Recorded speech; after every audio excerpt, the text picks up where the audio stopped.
Welcome to What's in a Game. On today's show, Cameron Jordan Johnson makes his first formal introduction as a Denver Nugget. What did he tell us about how he wishes to approach his new role on this team?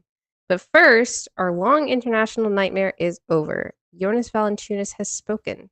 Will he be a happy camper in Denver next season? Stay tuned to find out. Welcome back to What's in a Game. I'm Grace Jean here with my co-host Will Jones. Will, how are you doing today? I know last week was a little bit rough for you. Yeah, I was on vacation, but I came back very sick. So yeah, that sucked. But I'm feeling good now and excited to be back. At least I got to still watch you and Jake do your guys' streams, so that was fun. Even though I couldn't be around, but yeah, it was awesome, and it's good to talk to everyone who's in the chat. I see good old Dan in the chat. Hello, Dan. Thank Hi, you. Dan. That's All of our exciting. friends. All Good the to see you friends. guys. Yeah. Okay. Well, a couple of programming notes. So I did finally, this isn't the first time I'm seeing you in like a week. Will, we did do a recording of a very fun pod, I thought, with Gifted Hoops just this past weekend. It was kind of a sort of Denver season retrospective, off-season reaction type podcast, very wide ranging.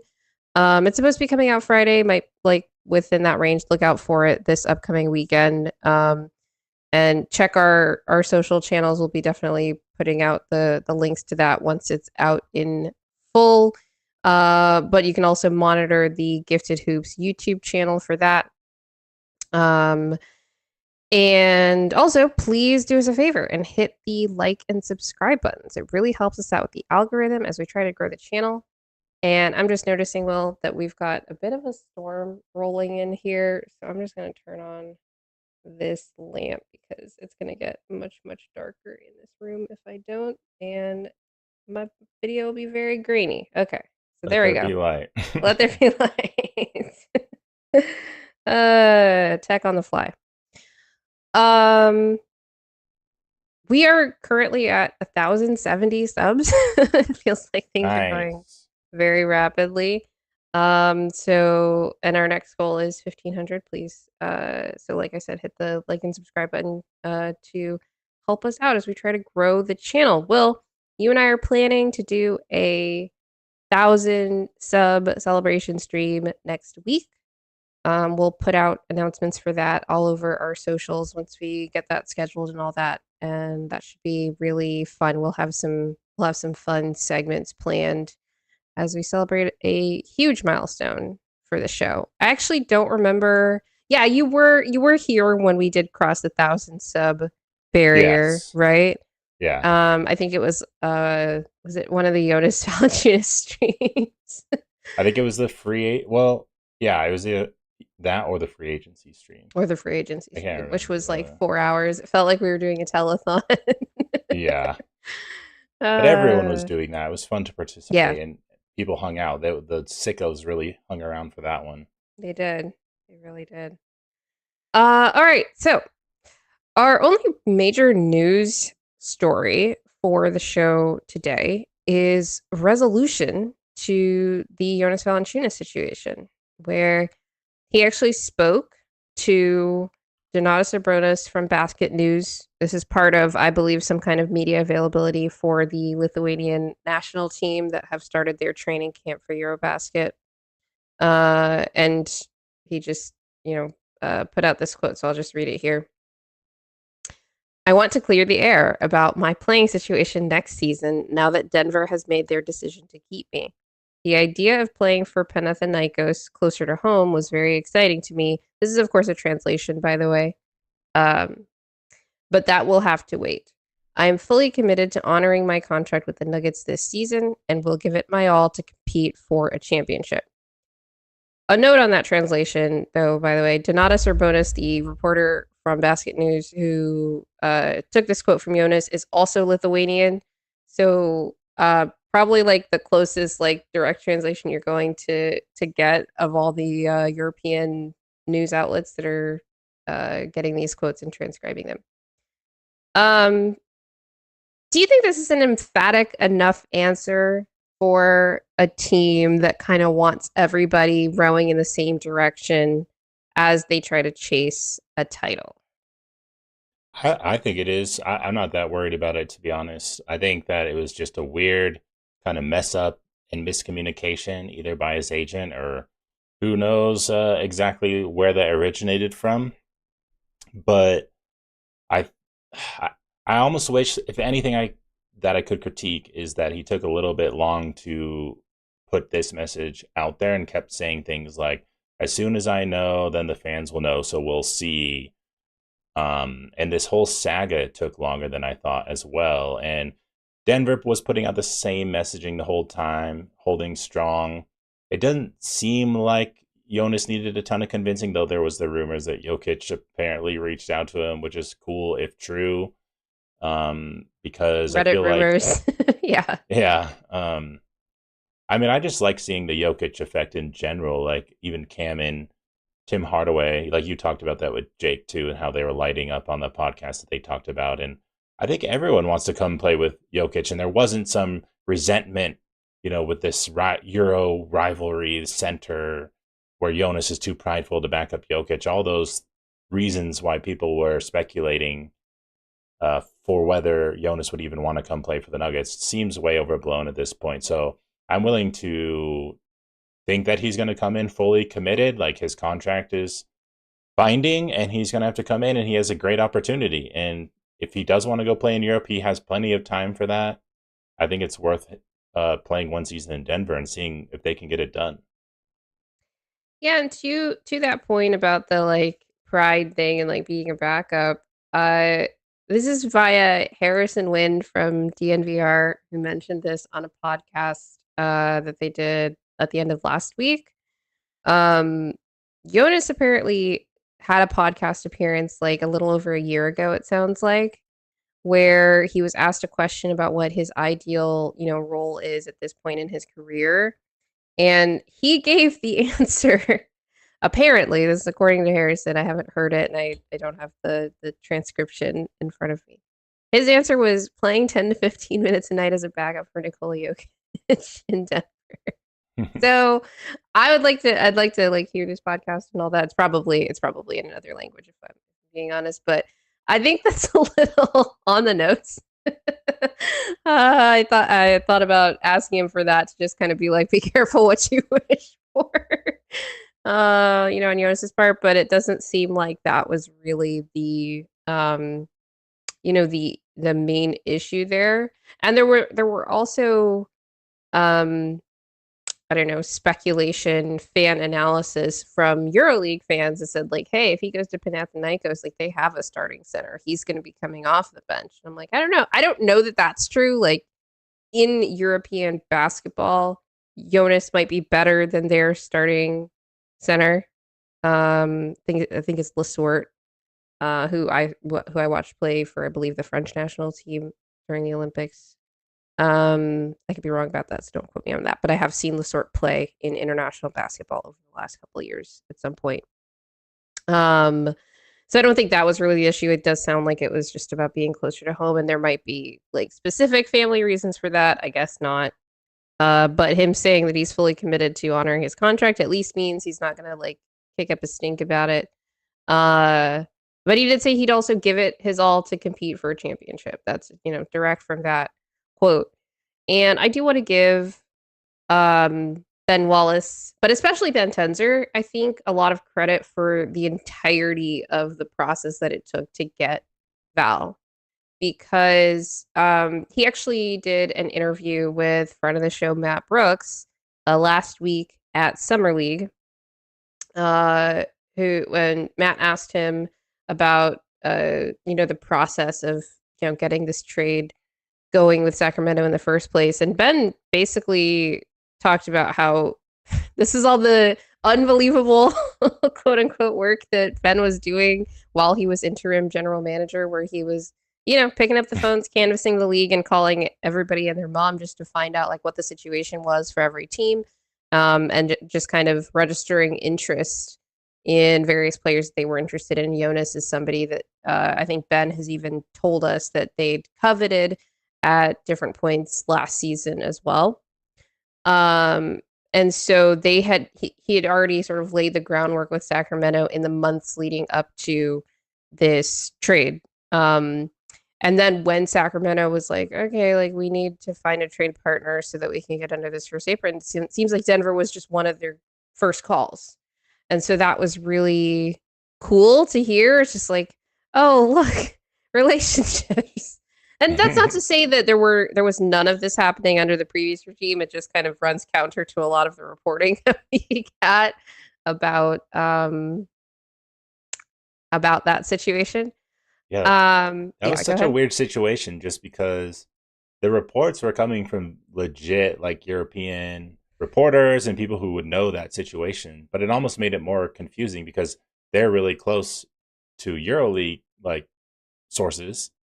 But it just seemed so far fetched for that whole situation to play out, and we had been talking Are about you it. talking about the Panathinaikos situation? Yeah, and just with the Okay. Nuggets, like if he really was going to sign with them, everything that would have to happen, and then the Nuggets to look for a backup, and like it was the same consistent messaging from Ben and Yeah. John. Like they didn't say too much, they didn't seem mad, they were just like no concerns. And here we are today. It's figured out. I'm very happy to hear that. Um, Jovan Jovanovic says Denver's ideal for him. The Uniquez says, I think Jonas was sick of being traded 3 times in 12 months. Yeah, it's like he doesn't want to be on the Wizards and the Kings and these teams that are like in purgatory to tanking. I mean, you can't ask for much than to end up on a contending team at this point and really go for it before he's going to say goodbye to the NBA, I would think. But, you can't put a price on being home in Europe again. And he did express that that was interesting to him, of course. So there was definitely smoke Exciting there. was the translation there. It was Yeah. exciting for him. I will That's be wondering what will happen with, because there's essentially like a team option now with the Nuggets. So I'll be interested to see how this season plays out with him and what will happen in the future. But that's like down the line. Like for now, I'm hopeful for Val being the backup big and doing a great job. And it is kind of weird that we've been talking about the drama of this and haven't really got to talk a ton about the basketball of it with him. I think we started out with that when we first heard about the news, but we didn't know this was dropping. Um, but I'm sure we'll talk a little bit about that as Yeah, we're well. going to talk a little bit about the fit, but just a couple more notes on just like the logistics of all this too. You talked about the essentially a team option because the third year of his deal is non-guaranteed. Going forward. And one of the things I want to give Denver's guys, Ben Tenzer and John Wallace, credit for is not like, there's lots of things that you can do to sort of massage over this situation. One of them would have been to be like, okay, hey, like we're going to guarantee the third year of your deal, but that would have reduced Denver's future flexibility, both from a roster standpoint in terms of like maybe they do want to move him at the deadline and just let another team buy him out and let him go home if things aren't going well here. Then it's like no point in keeping him kind of thing. Or it just doesn't go well and you want to let him, or it goes well enough and you're like, okay, we're good. Like you can go back home now at the end of the year, right?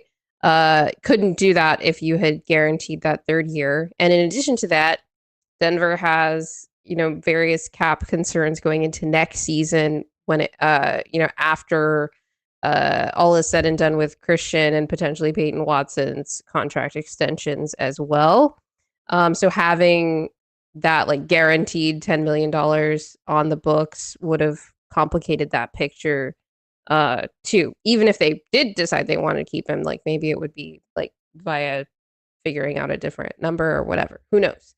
But they didn't reduce their flexibility by sort of doing too much to try to massage over the situation, and I appreciate that. And the last thing here is something that Jake and I talked about on the last show, where Jake was sort of giving out different ways that Denver could actually move forward with the trade. And one of them involves hard capping themselves at the first apron because Jonas makes more money than Dario does, and so we're taking back more money than we send out, kind of thing. But instead, they were able to use a traded player exception, which Denver just hasn't done in several years, to take back Jonas's salary. This is the traded player exception that was generated in the MPJ trade.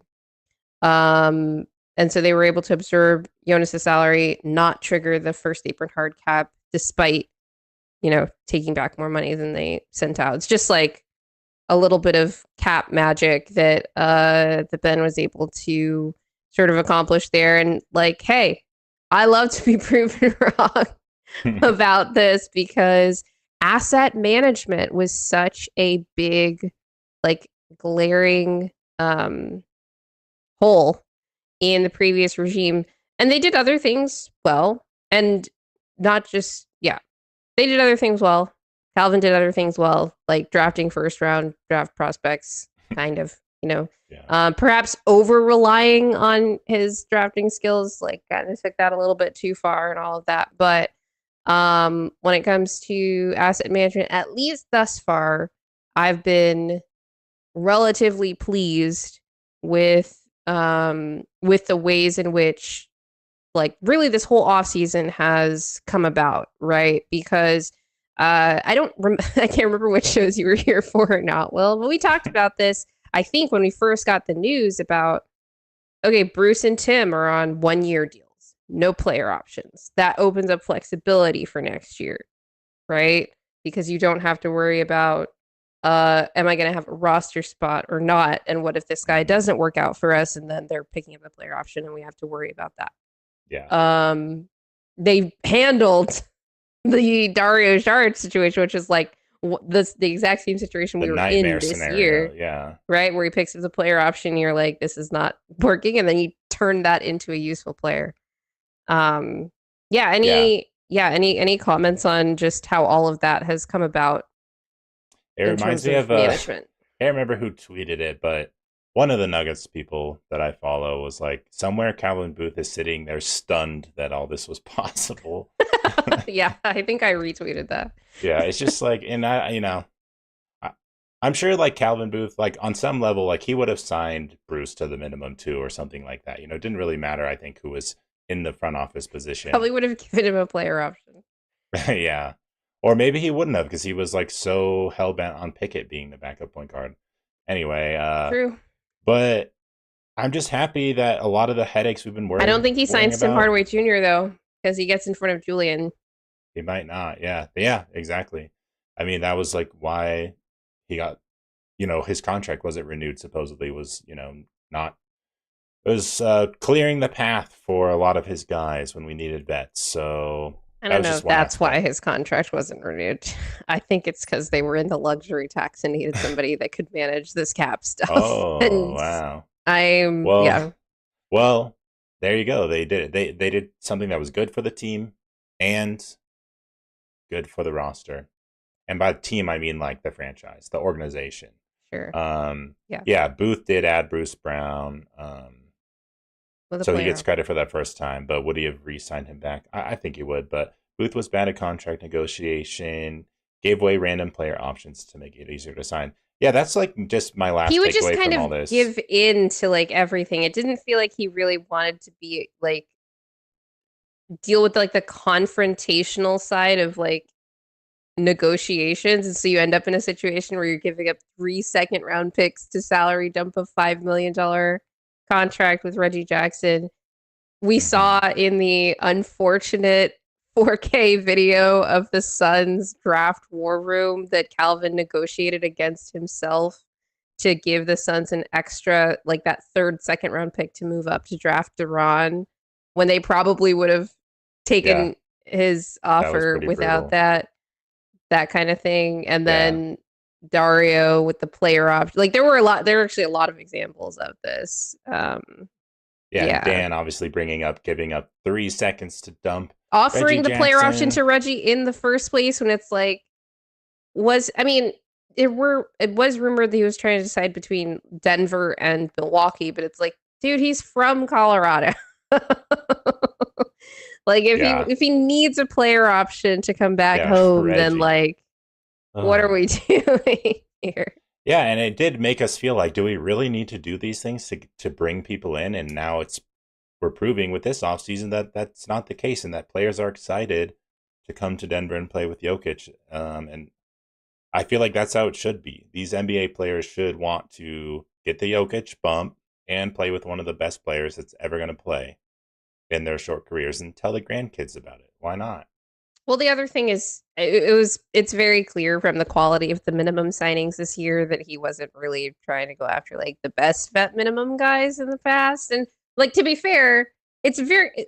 I did not think necessarily that Bruce is going to be a minimum guy. I thought if he comes to Denver and he takes a minimum, he probably rejected more money elsewhere, and that could be true anyway. Although I like, I think it's weird that he didn't get a player option, honestly, like just from that perspective, because I feel like given the market, especially with wings, kind of toolsy, like does a little bit of everything wings, he probably could have gotten a taxpayer MLE, whatever. Maybe that just wasn't on the market. Tim Hardaway Jr., though, was a starter on a playoff team last year. Like, that's not a minimum guy. That is supposed to be, that's going to be a value signing for Denver next year, even if he's like 30% worse next season. And he wasn't a good starter on a playoff team, but he was a starter on a playoff team, and he like throughout the Well, he regular has lots season of and playoffs experience. Yeah, with lots of I experience. love He's a it. great shooter, like all this stuff. That's a value minimum signing, and Hmm. the caliber of player that you wouldn't think would be on offer for Denver at that price for sure. So, um, Yeah, I'm yeah, just excited that guys are excited. We got a full squad coming into the season. Like that's just, and it's like we're still under the tax. they're under the first apron. They're not under the tax right now. Oh, I They're thought we were slightly above the still. luxury tax. Oh, they got No, above. When did they get above it? Just because of the Val being they official? were still above it is the thing. I thought we Even were after the slightly Val under. deal. But being under the first apron and not What it being hard is capped the at least is great. incentives. It's the incentives in Cam's contract where like Oh, the took you from hell? like slightly under to slightly over. Because all these incentives, a lot of them were based on like, is your team making the playoffs? And because he moved from a team that's not likely to one that is very likely to make the playoffs, those incentives became likely incentives, and so they get counted against the cap and the tax differently. So I think that's where the discrepancy comes from. Hi Akila. Yeah. Let us know what you thought of the stream with Gifted. I had a lot of fun on that show. I always have a lot of fun with Gifted, so hopefully everybody checks that out when it comes out later this week. Any other specific thoughts on Jonas before we move on Well, just because we were to talking about the cap, Dan asked, when does the repeater kick in? uh Denver is going to be paying, if they don't get under the luxury tax by the end of this season, they will be paying repeater taxes this year.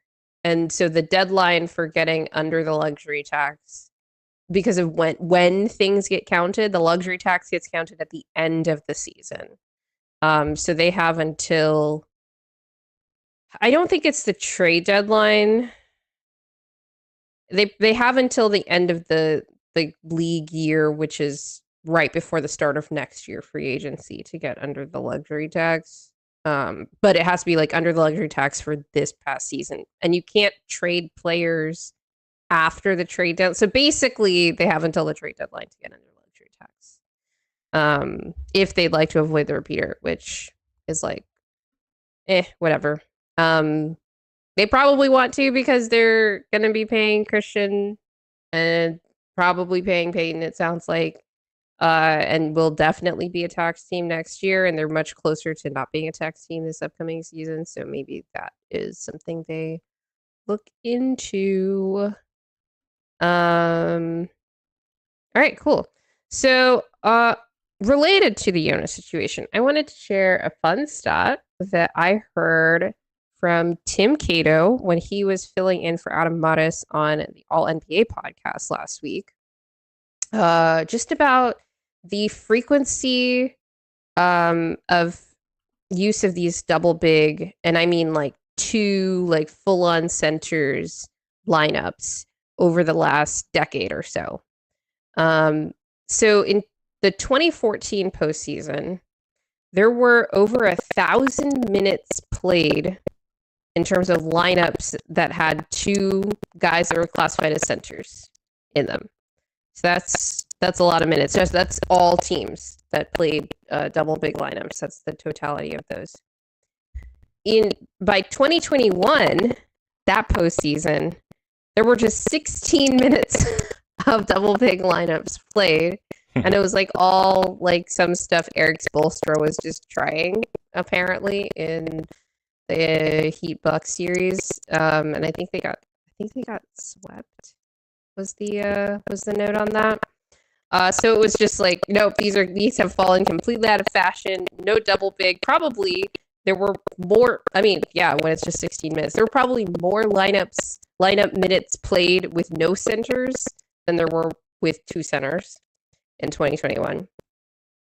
But then get this, by the 2025 postseason, and I don't know, I can't think of the play-in teams that would have played double big, except maybe the Mavs, right? Because they were playing 80 at the 4. In the 2025 postseason, you went back to having over 900 minutes of two center lineups played in those playoffs, right? And so basically ever since the Val signing, there have been people suggesting like, oh, maybe Denver is going to try some double big stuff. In addition to obviously the main purpose of Val being to spell Jokic, especially in the regular season, and give that a really good backup center option. But to this, I just started thinking about everything that I'd learned about the team ever since I became a fan of it. And one of the first things I learned about the early days of the Jokic era Nuggets is what it was like when Jokic was starting basically at the 4 next to Nurkic, and what a terrible experiment that was. And so, Will, I wanted to ask you, as somebody who was actually like around, as in like a fan of the team at that time, what were the major issues with the Jokic Nurk two center looks? Mm-hmm. It's funny because I feel like a lot of it was youth and inexperience, like the fact that they were both young and like no one knew Jokic was going to be Jokic then at the time. So I feel like the Nuggets weren't necessarily prioritizing him in that spot, and they were still kind of working out who was supposed to be better in a way, which seems ridiculous to even think of. Right. It's like different when the two guys are actually competing also. Yeah. And yeah, I just looked it up in that 2016 season, because Cleaning the Glass has this data. The Jokic Nurkic front court had a minus 5.4 net rating. And they were really good on defense, actually. I thought that the defense would be the bigger concern, because you're like running around with back in that era, you're dealing with all these like small quick teams that want to go 5 out and do all this. Actually, they were like 80th percentile almost defensively. Offensively, they were 6th percentile when those two shared the floor. So I think that's interesting. For guys who just have big bodies, you can kind of be a deterrent at the rim, at least. Like Jokic has never been an elite rim protector, and even Jonas isn't like the. Nurk was pretty good back then, though. Sorry, right? I was thinking Jonas. Nurk was pretty good back then. Yeah. But even like he's still a rim deterrent. But on offense, both of those guys are like really trying to figure out their chemistry, not only with each other, but just with the whole team, and like they're competing. And I think they still were learning at least the NBA game and finding their identity within that. And it was funny because Jokic said, I don't know when he said it, but he said it at some point, that he believes he and Nurkic could probably play together now because they're both like smarter. They probably know where to be. They know how to play with another big if they had to. They both developed their games enough to know like what their strengths are. Well, and Nurkic is kind of on the way out, I would say, to some degree. Like he's just not as good anymore. And obviously Jokic is the best player in the world. I mean, like when you think about the stage that Nurkic is currently at, and like what Jonas is right now, like are they that different? Except you'd think like, let's swap the offense and defense maybe a little bit, because I think Nurk is probably better. Yeah, is better defensively right now than Val is.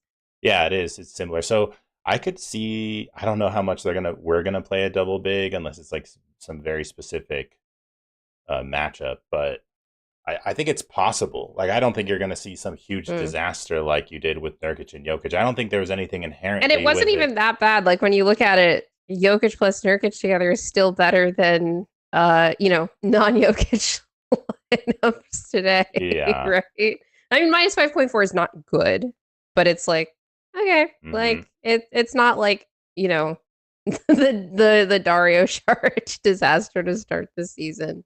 Hmm. To be fair, it was Dario plus Russ was like maybe the worst two-man combination in the history of the NBA. Yeah, but like the chat's pointing is making good points. Dan saying, Jokic was Yeah. playing the 4 then, and Nurkic was the 5. Obviously, if they were committed to keeping them, they would have put Jokic at the 5. But it's like Nurkic at the 4 is kind of weird. But now in What does today's that game, even mean? Like even back then though. yeah, that's what I was saying. Now in today's game, I think it would be a little more fluid to have two bigs because it's just a little more positionless. But back then, when it was like more stereotypical, archetypes at each position, even though like the league was going into like a small ball, like that was around small ball Warriors peak. Um, it's kind of funny too that your double big stats like 2021 only 16 minutes when it's like, and then the minutes rack up in 2025 or ratchet up, and it's like I'm almost thinking it's because of I'm selfishly thinking it's because of Jokic because that's like right when Jokic was hitting his MVP, almost like he could have had it 5 years in a row. Um, I don't know. Sometimes I think I would love to think that he's the reason why people are playing so much double big in order to counteract him, but I do think there's something to the fact that every player is just more skilled and can do a bit of everything. And the more size you can have, like I think the league's just going bigger in general, as you talked about on the show recently, and how the West is so much bigger. So there's some of that as well too. Yeah. And to be fair to the Eastern Conference, I think the very few serious teams that exist in that conference, plus the Raptors, happen to uh, recognize the value in the center position um, in a way that the rest of the East does not. And that's why they're letting the West siphon off all of their bigs. Like, it's kind of ridiculous. Hmm. Um, Although, okay, I'll be a little bit fair to the Hornets, which is a crazy sentence to say in itself. But, they gave up Mark Williams to the Suns, and it's Mark Williams. So, like, whatever. They also traded Nurkic for Colin Sexton, but they also did draft a bunch of centers to replace those guys. So, I don't think that's an organization in particular that is like, oh, we don't care about these. The Wizards, though, I'm like, they're trying to tank, and they know it. That's why they Hmm. got rid of Kelly Olynyk. Hmm. Um, Um, but Go speaking ahead. of Jonas specifically in his defense, we're getting comments about Jonas being atrocious on defense, won't see playoff time. Maybe not, but then you have AG there that's going to play for the most time anyways. But he could like, I mean, did DJ get? He got some playing time in the playoffs. He wasn't like completely absent, but it was very limited, and so you could see that kind of same type of thing. Um, what do you think of his Yeah, DJ's defense? better defensively than Jonas, though, and I think that's a little bit more what you need from the center position come playoff time. I Hmm. will say if Jonas saw time in the playoffs, it would probably be in double big looks, probably not too much um Yeah. as a backup. Well, you'd have to see because I actually have in my note my next question in the notes here is like, what are the best and worst West matchups to play double big against? Because we talked about how even when the double big looks were bad in Denver, the defense wasn't bad, and you know you wouldn't really expect even passable defense from a Nurkic Jokic front court, even though Nurkic was like closer to his peak back then. But you're like Jokic at the 4. Oh, that's like 2016 Jokic at the 4. That sounds like a disaster. But Hmm. it was actually fine. So I think it's all about figuring out ways to make like positioning uh work. I know like it's different for the Rockets because Steven Adams is a good defender and Şengün improved defensively like immensely over the last 2 seasons, I would Hmm. say. And so when you play those two together, uh you're not necessarily worried about the defense, except in certain matchups, right? Where it's like, okay, there are ways that a team like, even though the double big lineups were actually really effective against Golden State, that's the kind of team that you would be perhaps afraid of, that lineup combination against. But even then, it ended up working out, and part of that's like Golden State is not as offensively potent. And to be fair, again, like I keep bringing this up with the West, it's not just that they're getting bigger, they're getting a lot more defensively oriented. And so a lot of these teams have their offensive flaws because they've kind of chosen to take they've chosen to take the defense over having like closer to perfect offensive, lineup combinations. And so if you're talking about from Denver's perspective, it's like, okay, there are probably some teams out there that we can feel like we can relax a little bit when it comes to playing some of these looks that we might be scared of defensively if we can just score, because the other team is going to be a flawed offensive unit that we're going up against, if that makes sense, right? Mm-hmm. Teams like the Rockets, which were like, that was like unwatchable at times offensively. The Thunder, frankly, like as good and like, crafty, I think, as Denver got in that playoff series defensively. You saw how the Thunder looked throughout the playoffs, and it was like, okay, it's kind of anemic, like some of these teams that you're facing, they're not like the best defenses ever. Probably the team that they like ironically had the most success against, probably the top ranked defense of any team they faced, was the Timberwolves. And it was more about like the Timberwolves just didn't have an answer for the things that the Thunder did best, which was just Shea and J-Dub. So I think there are definitely certain matchups where you could try to go double big. And I think the Rockets are a prime example of that, because I don't think that they've solved all their offensive problems by just adding Kevin Durant. Besides the Rockets, though, like I still wouldn't go double big against a team like the Clippers, because the thing that the Clippers struggle with is speed, Unless and they're playing like athletic speed.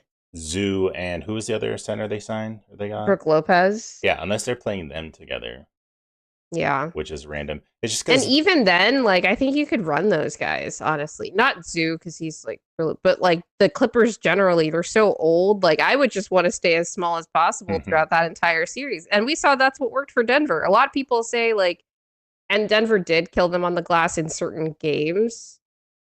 We actually talked about it throughout the series, that the defensive glass was a struggle for both teams, but it was especially for the Clippers, who were otherwise a great defensive rebounding team in the regular season. But the looks in terms of lineup combinations that killed the Clippers the most were like 2 point guard and 3 guard looks that just kind of ran them off the floor and like really messed them up defensively on the perimeter. Not so much our like biggest looks necessarily. So, and they're a different team this year, but I think that they've sort of augmented some of those issues in terms of getting older and getting more vulnerable to athletic teams. I don't know. How do you feel about going double big against like James Harden and them? I still think it depends on who's out there on the floor in a Yeah. given lineup. Just because Val, I mean, we're talking about his defense, but he really doesn't have any defensive versatility. So, like, he has to be No. playing on a center, and you have to find ways to keep him out of the perimeter. You can't have him on a screen. But that said, like, Jokic can play at the level, and we could funnel people into Val, who is still a good rim deterrent, even though he's not like a rim. He's not going to be like blocking shots as athletically as other centers, but he's still like a presence. But He he's just a grades big really body, high yeah. Yeah. at deterring like rim finishing. So like I could see a world where that could be something we try, but again, like it's going to be really situational, and I do think it's more important how he plays like in a second unit just as a center straight up than than with Jokic, but it's definitely interesting to see if that's something we could bring to the table since so many other teams have been trying it. And it's just a matter of finding the right guy to do it with Jokic necessarily. Obviously, Šarić wasn't going to be that, and DJ, we never did that really either. Yeah, we didn't need to do that with TJ. No. TJ could barely get down the floor when he was the only guy there. Yeah, just getting a lot of positive comments now about like Thomas Bryant can play in the finals. Jonas can too. Thomas Bryant also got played off the floor in like game 2 of that series. Yeah. So... But yeah, no, it'll. I also think Jonas, like, yeah, his defense is gonna suck, but he's a pretty good offensive player. He's a really good rebounder too. Like, yeah. It's crazy the defensive. It's more worrisome that his defensive metrics are so bad, despite being like a 99th percentile defensive rebounder. Kind of thing. But part of that, I can look at some of the overtime stats too to try to compare. But obviously, last season when he was on the Wizards, backing up Alex Sarr, or was he starting on the Wizards? I don't remember. I didn't watch probably one of the Wizards games. I don't think he did. I don't think he started. It's different level of motivation and like execution going on, in that situation. And then with the Kings, it was like, well, it's the Kings,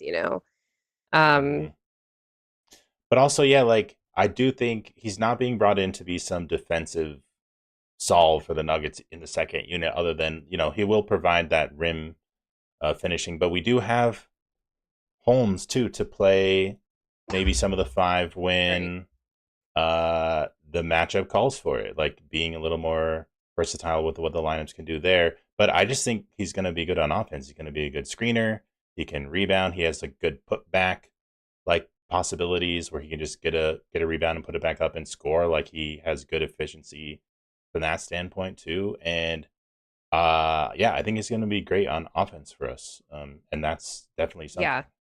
And I think that matters more in our second unit, where we've had these like really defensively skewed second units for years, and they were bad defensively anyway and couldn't score. So it's kind of like, all right, let's just see if he can improve the offense enough for that to, be a thing. Actually, well, if you could bring that comment back up from Vyacheslav.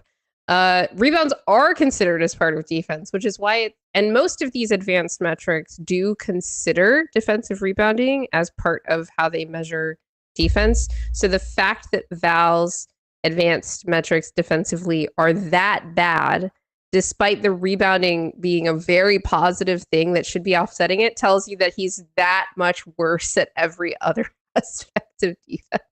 So that's what I meant when it's not even propping his. It's not propping. Yeah, exactly. But it's still going to be there as in a vacuum. Yeah, so that's good. Yeah, the rebounding itself will be there. We'll see how he works out in our system. Maybe we'll play more zone. We'll see what happens. Better offense, exactly. Poppin, completely agree with that. And especially when you're talking about the non-Jokic minutes, I think that's very important. But I am curious to see what they end up doing with these double big looks. All right, here. Let's see. Oh, worst. Is there a single team that I just absolutely wouldn't go double big against in the West? Probably the one team is the Lakers. Like, I just am like, I don't like the idea of Luka getting comfortable, and I think he gets more uncomfortable, perhaps ironically, in like not small lineups, but smaller lineups where you can do more switching, force him into more ISO. If you have 2 bigs on the floor that he can attack and pick and roll, that just gives him more opportunities to create space. And so that's probably the one matchup where I would not Vyacheslav. Okay. Yeah. I don't know. These things, after a while, it comes naturally. Yeah, so the Lakers are probably the one team. Other than that, I'd say it's fair game to at least try it, especially in the regular season. Like, let's see what happens. Let's see if we can make this a viable look, but it's good to have the optionality. We also had a couple of comments about, was it Duran? I think so. Trevsky said Holmes Jokic should be better than Val Jokic. Maybe, probably, but we just don't know if De'Ron Holmes is going to play this year in the regular rotation. I do think that Zeke is probably going to get the first opportunity, not just because he's a sixth year, like this will be his sixth year in the NBA, and vets over rooks kind of thing. But Zeke is one of the guys that, like, even though he frustrates us and perhaps his teammates and his coaches when he's on the court, he does work very hard. That's the consistent, um, message coming out of the locker room for him. So he's the kind of guy that probably looks really like kind of all over the place in a good way in like training camp and stuff, makes a good first impression and kind of earns like the right to try to do something positive on the floor. And if he's playing, I just don't see Duran being in the rotation. But hopefully eventually we do get to see some of Duran in real minutes. I think that would be really great. All right. We always end up talking at length about Jonas Valanciunas. The people, well, like, it's just nice to be able to talk about the basketball fit now and not like if he's going to play and think about what we could possibly do with him. And, people are hyping him up to be the best backup center behind Jokic in the Jokic era, despite the fact that people are not so high on his defense, but he's going to bring a lot besides just that. So, I mean, most of the people we've been trying to play behind Jokic can't really do anything on either end. So this time we'll have some competent basketball being played from a center. And I think everyone will be happy with that, at least. Or at least it's probably the first time in a while where you expect something competent on one end of the floor or the other. Whether it actually happens is another question, but like this is a good enough player that you can expect something. That'll be okay. Sorry, he'll be a positive. Bold prediction. Yeah. And then Şengün and Adams lineup, we can play Jonas and Jokc. Both those guys are not good shooters. Yeah. Yeah, that could be that's true. I don't think my issue with the double big is like my concern, like projecting forward, is less to do with the offense. Like I think they'll figure that out. And more to do with the defense, even though in the past, like I said, when I went back to the lineup data of like the worst instance of double bigs in Jokic's career, when it came to playing with Nurkic, even in those instances, the defense was actually okay. So maybe I'm just concerned trolling on that, but that's why we kind of need to see it play out on the floor. All right, let's move on to our first segment on Cameron Jordan Johnson. Cam Johnson had his introductory press conference with the Denver Nuggets last week. He got his jersey. He's going to be wearing number 23. And I saw that before I realized that his middle name is Jordan. And I don't know if that's why he likes the number 23 or just like, I think a lot of guys like the number 23. The previous Nugget to wear that number was actually, was Tricky Trey Alexander last year. It's a probably pretty popular number because it was worn by Michael Jordan. And I guess that's the number that he wore with the Suns. But before I get into the specifics of his presser, Will, was there anything in particular that stood out to you or just sort of general impressions of Cam from this introductory presser, perhaps in contrast to some of the other media hits that we've seen from him? Because obviously he is a prolific podcast host and guest, it seems like. Mm-hmm.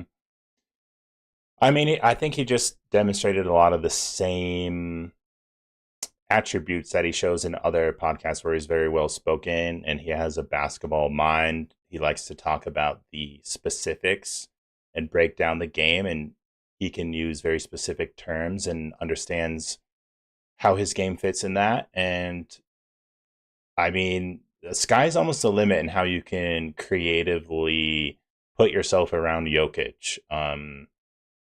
Whether you're an off-ball specialist or, I mean, I think there's room to be an on-ball and like looking for him off the ball, kind of like where Russ was. But Russ is obviously a very good passer, and Cam, I think, is a decent passer, if not good passer. And I'm hoping that his passing improves on a better offense than he's played on for a while, and just a lot. Hopefully, the reads are a little bit easier, and and things of that nature. But yeah, I just think he's well spoken, and I mean, you think someone who's has this IQ is able to elaborate it is actually going to translate on the court, and that's just what I want to see. And so I'm really excited for him. Like I love to get into the specifics of his game, and I do think people are a little almost like low on him when I hear people talking about it, because I feel like people should be really pumped up with the fact that we had him. And I feel like there's too much like, yeah, he's kind of the same as Mike going around, and not like this is I think is a pretty significant upgrade in a lot of ways. Notice no disrespect to Mike. So I think people should be a bit higher on him. I'm one of those people. No, I'm pretty high on Cam Johnson, especially in terms of the variety of ways that Denver's going to be able to use him relative to the more limited ways that Denver is going to be able to use Mike. I'm not lower, but I'm more kind of neutral on the what's the overall impact going to be when it comes to like team metrics. With the exception of things like I think our stagger, like all the non just the 5 starters lineups are going to be better just because we have like a more versatile player, whether you're talking about the bench units or the just units where it's Jokic and like not necessarily the 4 other starters. For the basically the same reasons that you are. So it's just a difference of degrees, right? But name a better doer than the Nuggets starting small forward and doing podcasts. Yeah, they love their podcasts. Very, very, very, very, very different approaches and personalities on those podcasts for sure. But both like very smiley guys, right? Seems like he's got good energy about him, and regardless of like Mike perhaps has a reputation that is different than like the actual like energy that he puts out, at least publicly, right? Like I thought Mike was always a pretty smiley guy and all that stuff. That's important when it comes to like you're changing the chemistry of the locker room slightly, so you want to make sure the guy you're bringing in is good. But like everything we've heard about Cam is that like everybody loves him, teammates, coaches, etc., and everything that we've seen of him seems to back that up. Okay, let's start with the actual quotes from this presser. One of the, I think, very popular quotes that was going around after this press conference was from when he was asked what he was most looking forward to contributing to the team in terms of a specific skill. And he said relocation, which is a very let me give the full comments here. He talked about wanting to find open space within the flow of the offense and trusting Jokic to find him wherever that was. He also said he was looking forward to getting more catch and shoot looks because he didn't get as many last year in Brooklyn, having to be more of a number one option with obviously Mikal traded and then Cam Thomas being injured relatively early in the season last year. He's like, get me off ball, man. Right? I thought that was a little bit of a teacher's pet kind of answer, which is not to say that it isn't true, but it's also like exactly what you want to hear. Yeah, that is the Jokic ball, quintessential Jokic ball answer. But I agree. I thought of that a little bit, but yeah. I don't know what else you want to say about relocation specifically, but I do have. No, go ahead. Well, it's just I love hearing that his catch and shoot threes. Him and MPJ both graded out A+ on that. Like, I think Cam's easily going to match most of MPJ's 3-point metrics. It's just a matter of how consistent he can be. Like, maybe he'll go through a slump just like MPJ went through slumps. Like, you kind of expect that from shooters sometimes, but I am more excited about the other things that Cam can do, like on the ball creation. And like for example, the off ball movement in threes is an essential for that role if you're replacing MPJ. And Cam does grade out. He was in the 90th percentile according to B-Ball Index for off ball movement. And MPJ was 71st percentile at a B. I think that sometimes as fans, we got frustrated with how we were able to use Mike off ball. We got one comment here. When you watch Cam, you need one screen for him to be open. We needed two screen for Mike to might be open. Yeah, there's something to that. But also, like, I like the fact that Cam said, I don't know if you have this quote teed up, but how he was like, one dribble, make a decision kind of a thing. I think he has more comfortability on the ball to create his own shot, especially on the perimeter, especially in the mid range too. He grades out higher than MPJ on mid range shot creation as well. So I would love Yeah. to see his on ball stuff too. And that would have been cool for him to say something like, or at least he said it with the second unit. And I don't know if I'm getting ahead of myself, but how he's Right. like No, wants to like be a we've initiator, got a lot of quotes facilitator. there. Yeah. Yeah. If you want to read that full quote from the about what he wanted to do with the second unit, because Cam Yeah. also gave an interview with Altitude Sports Radio right after the press conference. Yeah, he said, I love to be relied on as a facilitator and offensive initiator of the second unit when possible. And then he talked about how he doesn't want to overcomplicate things with the starting unit, which, yeah, I think his main role will be relocation and like catch and shoot threes, maybe being in the corner a little bit. But I can't wait to see the versatility on offense and what he brings. And I would love to see any initiation he can do take gravity off of and Jamal and Jokic, if possible. Obviously, people are going to be staying home on them and loading up on them. And if that gives him the opportunity to then score, because I think he has pretty high on-ball gravity too, that'll be amazing for us. So Off ball gravity, you mean? he has good off-ball gravity, but his on-ball was a B plus, and Mike's was an F. Okay, that's nice. Mm-hmm. That's interesting. I wonder if the on ball gravity for, I think B-ball index also factors volume into these grades, and Mike wasn't on ball enough for that to like be a thing. And also, to be fair, Cam was in Brooklyn. He was like the only like player on that team, so like he was gonna have really high on ball gravity relative to some other guys in the league just by virtue of the situation too. So I don't know how much I trust that particular one Mm-hmm. as a point of comparison. Um, the effective field goal percentage without Jokic was not great, just as it was for nobody else on this team. But you kind of hope, like with bringing Cam in, someone who can get who can get himself open. We had that one comment about Mike needing more screens to maybe get open. I do think that matters, right, when it comes to operating on the ball. And like my initial reaction to that quote that he gave to Altitude Sports Radio about wanting to be relied on in that second unit more on ball just kind of reeled me back in after the relocation and wanting more catch and shoot comments from the introductory press conference, because it's like, well, every guy wants to do a little bit more with the ball in their hands. Even though Cam is coming from a situation where he wants to pare it back a little bit, he still wants to be able to contribute in that sense on the ball when it is possible. And he did say that, right?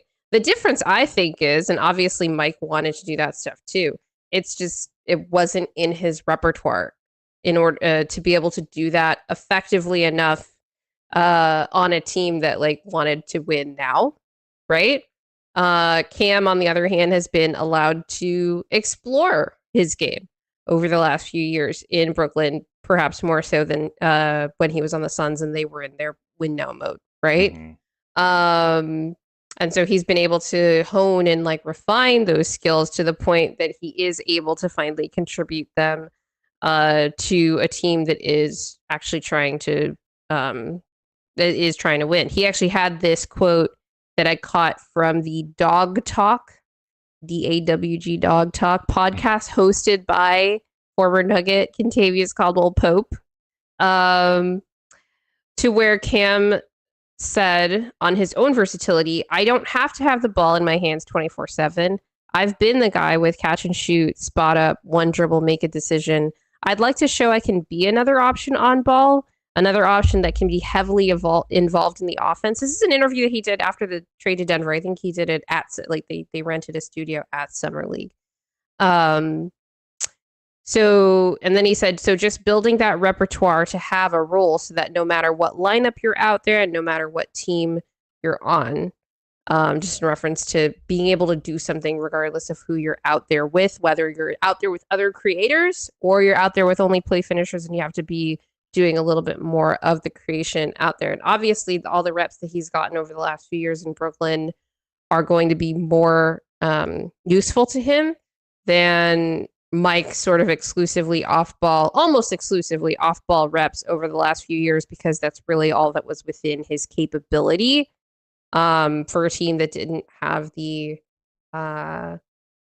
margin for error that a team like the Brooklyn Nets did, for example. Let's see. Anything else about Cam's on-ball role? Yeah, Trevsky, I also hope the Cam can stay healthy. That's my main thing with Cam is like I think he's going to be good. I think the lineups with him out there are going to be great. Just need to keep him on the floor.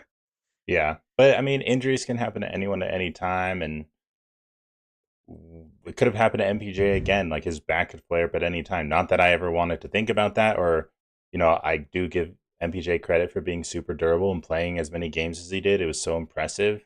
And like any hype that I like am excited for with Cam Johnson is I'm not trying to make a referendum on Mike, but because I've said my piece with Mike, I'm posting some fun memories the past couple weeks and trying to shout him out. And I did like your talk about, his goodbye video and seeing you get emotional was cool. And I totally get the fans who are going to miss him. And I can't wait to see him in Brooklyn. Cause I just think Mike never really had an opportunity to hone a lot of other skills because he was kind of in like a low pressure situation. Yeah. Cause he was forced into this role with this, championship level team.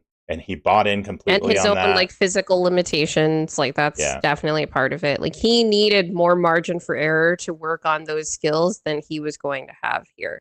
Yeah, and I just think there was very little chance that he would develop those extra things that I think Cam will bring, even if it's not, he's not some significant upgrade to MPJ as much as I want to hype up Cam. Like I do think he is an upgrade, but it's not like putting an all-star on the team necessarily over MPJ. But yeah, although MPJ, like in terms of fit with Jokic, like I just think this is the same in terms of like because of what it can, if you're a player that fits next to Jokic, the impact that you can have on the team can be the same thing as like, okay, we just swapped this guy out for insert random all-star that has to like figure out their game next to right. the existing There's something system. to be said about that. Like you do need someone who is selfless. And I think Mike definitely committed to that. And I think, and Cam expressed that too, that he's going to be selfless with these teams and with these quotes as he fits into the team. So, but yeah. I'm kind of tired about hearing about selfless players and like players that are like willing to sacrifice and all that. My thing with the quote about Cam, like I love playing off ball. I want to get more catch and shoot looks than I got last year. And obviously he reins it back in a little bit with that subsequent interview. He's like, yeah, well, if I could do a little bit more on ball also in the second unit, if possible, that'd be cool too. But I like the idea of guys that are like happy to do that. Like I like get up in the morning to run off of screens and and set screens and like use my gravity to like get guys open and get myself open off the ball, that kind of thing. Which is like not necessarily realistic to expect, top 500 basketball players in the world that have been groomed their entire lives to be like playing at like the peak level, and obviously a lot of them playing on ball, especially those that were raised in the system here in America. This is perhaps in contrast to players that grew up in a more European style system. Well, it's like, but like I appreciate when that's the I want to hear enthusiasm for that role as opposed to like I'm willing to like commit to this. It's like, okay, it's a chore. I think like every NBA player is extremely competitive. We always hear that. So there's going to be a level to which they, want their stats and they want to score and they want the ball in their hands. They want to show what they can do.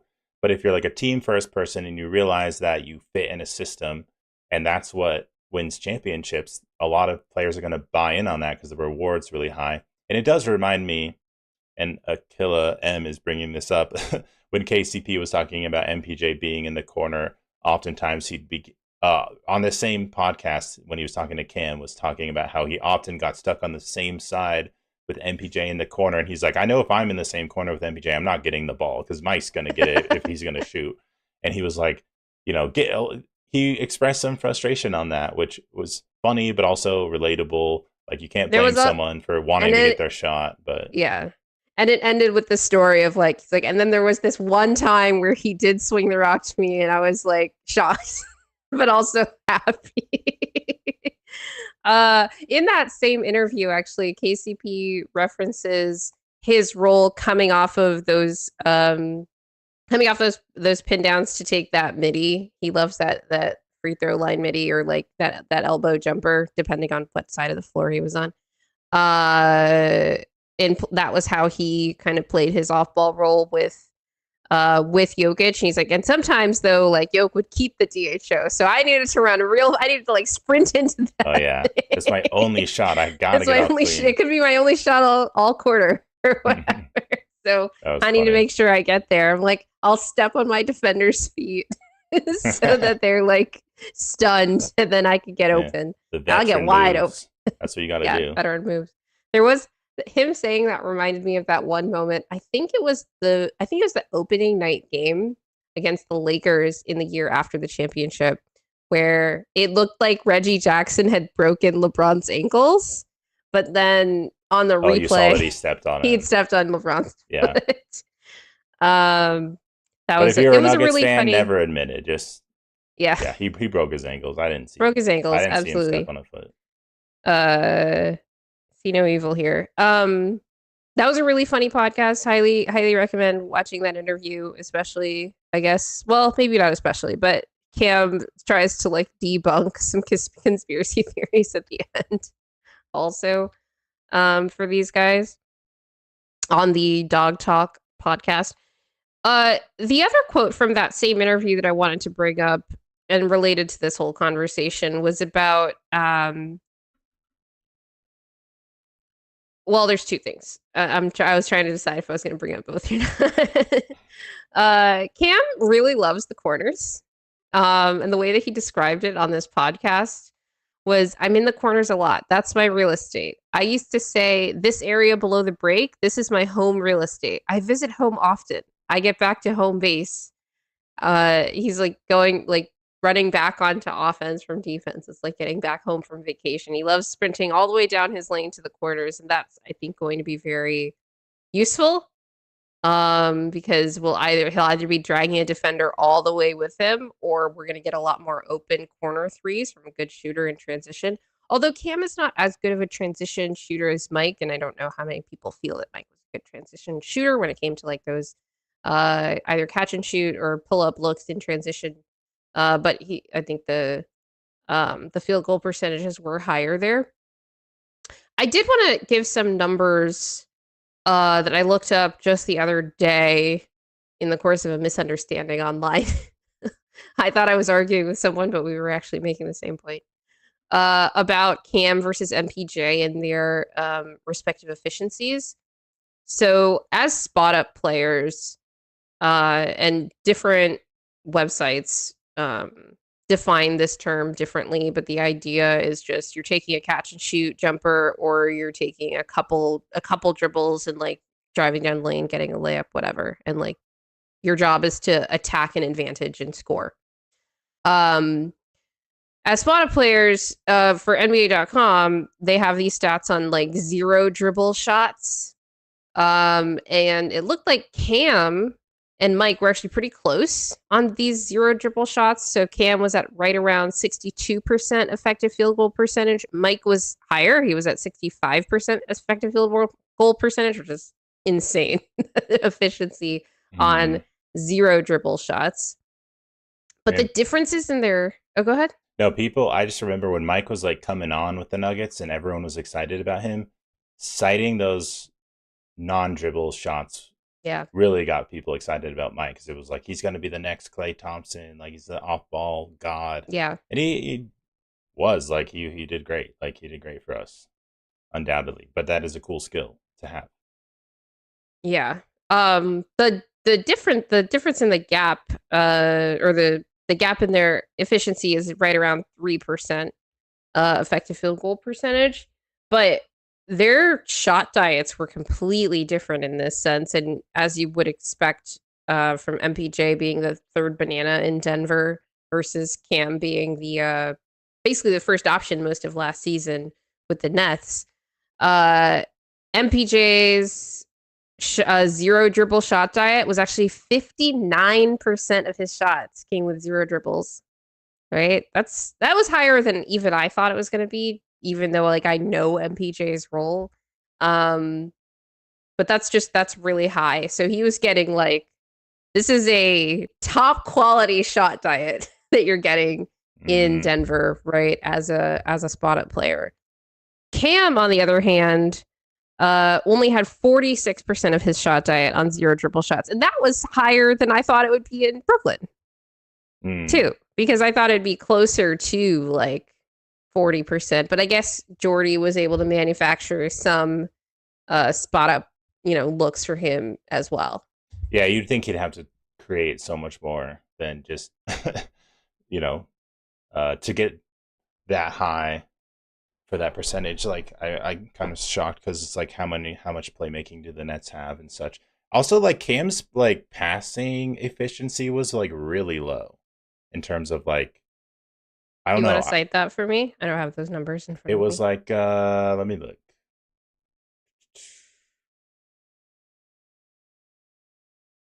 When you say Actually, it's not passing so bad. efficiency, is that based on It like was 40. It was a turnovers? C minus. Yeah, bad pass turnovers against expectations. I was like, is that just because he was on the Nets? That's what's like hard about these things is I'm really hoping a lot of Cam's numbers just like I think they're still really good, but they'll raise up when he's on a better team. That's at least my bet. So that's kind of what I was saying earlier, where it's like I'm hoping a lot of the reads and the playmaking he can make it is going to be easier because like spacing's right, the roster's really good, the starting five's good, things of that nature. And then with the second unit, if he's more on ball, like he was saying, and he's initiating, whereas with the starters, he's maybe passing or just moving off ball, seems like a good recipe. Yeah, no, absolutely. And I think he's probably going to have the most efficient season of his career, just looking at um, just the gap in the shot. Because despite these gaps in the volume of these zero dribble shots, which are presumably like the easiest ones, compared to Mike, he was still pretty comparably efficient. And so I think on the whole, it's just going to be a way easier season for him. Let's see here. The other quote from this interview that I wanted to highlight was Cam being a real junkie when it comes to watching film. This was a comment from, trying to remember, one of his coaches. It wasn't Jordy. I was listening to an interview with one of the Nets coaches. It might have been Connor Gallagher, former Denver Nugget, by the way, who was talking about Cam's obsessiveness when it comes to watching film, because I think they said as a shooter, he liked to know where his shots were going to come from, how the defense was going to guard him, this, that, and the other. And then in this interview with KCP, Cam actually talked about one of the times that he watched hours of film in between two games that he played against KCP last year when KCP was on the Magic, and those teams played each other within a relatively short time span, twice within a short time span. And he was saying basically how difficult it was for him to get separation from KCP in that first meeting. And I don't know how successful Cam was in the next one, but he did say when he was watching the film, he's like, he fights, he's physical, he gets the chase, he doesn't give up on plays. I'm trying to draw fouls and come off screens, and he's like, right there, right there, right there. um, just speaking on KCP's stickiness as a defender, but Cam just talking about like going through. He's like, I think he was describing how he felt it in the moment, but then watching the film back again, he's like, I'm trying to find openings so that I can get open from this guy. It's actually really, really hard. Man, Casey was so good for us. I'll miss him forever. But yeah, speaking of that, I almost feel as confident about like getting Cam as I did when we got KCP in the trade, like of how good the fit was going to be. And I Mm, mean, KCP was like the fifth option on offense. Like that's not why I was excited. I was excited for the defense, and right. obviously that's not really the case with Cam. But I am excited for what he brings offensively. But that's just another good trait that you're highlighting right there with the film. And like Coach Malone was complaining about last season about how guys thought he was tripping and wouldn't watch any film. It's not going to be Cam Johnson. Yeah. Mm. Yeah, for sure. I will say, just as like a side note on this, I've talked about on this show over the last couple of episodes that the two areas that I wish they'd make one more move this summer are at one more ball handler and then a reliable backup forward, just because of the front court size issue off the bench. But the not just KCP specifically, but like a sticky screen navigating, like physical, like can get really into you kind of guard is the other player archetype that I feel like this roster really lacks, especially compared to some other West playoff teams. Like I said, we have all these defensively oriented teams, and they have all this really top quality perimeter defensive talent, especially. And Denver has some guys that, like, at their peaks, you could see them being really impactful perimeter defensive players, but not necessarily this archetype, which, to be fair, when you look at the kinds of players that you're worried about the most in the West now, um, this is despite, Dame being back to Portland, which we'll talk about in a later segment. Uh, Steph with the Warriors. Besides those guys, who else would you really need that for? But then you can hear in this quote from Cam, like, actually, that could be really useful for some of these like off screen, off ball, like even bigger wings. Just because, like, I know like people worried about like KCP getting bullied and that kind of thing. He blew up a lot of actions for even when he was guarding guys that were bigger than him. Um, because they were like big guys that decided to play like off ball wings, coming off of screens and that kind of thing. And I think that would still be a useful archetype. So we're not going to get Chris Dunn because the Clippers have him, and there's no way in hell they're going to give him to us. But that would have been really, I think, nice to just have. I don't have like a specific guy out there, but it would be a nice luxury, I think, for this roster. Um, yeah. Let's see here. Okay, we have some other quotes. Unless do you have anything else that you want to say on Cam Johnson before I move on to some quotes that I have Nah, from let's other members of the keep it org? rolling. All right. So because of Summer League happening, there were a lot of media hits coming from coaches, from front office staff, whatever, from all teams, but also Denver, right? And David Adelman gave a couple of short interviews to Katie Wingy with Altitude TV. And I wanted to read this one about competition because it was also echoed by John Wallace on a separate interview. So I'll read those two, and then we can talk about the role of competition in this upcoming season. So Adelman said, "This is not a video game. We have to get guys in here. They'll have to compete for spots and make sure that we're doing the right stuff, not just putting out a roster that looks good. And beyond that, the young guys we already have, hopefully they take a step forward, because this will be the first time in, I'd say, a few years that it's going to be as competitive as it's ever been, especially in training camp." John Wallace, again, echoed this sentiment in an interview with Altitude Sports Radio, where he said, quote, "I think competition is going to breed that success. I think as we build these guys up and we go into camp and we have, 8, 10, 12 guys that can really compete in camp, I think that's going to raise the level of competition and get those guys prepared for the moment before we hit the season."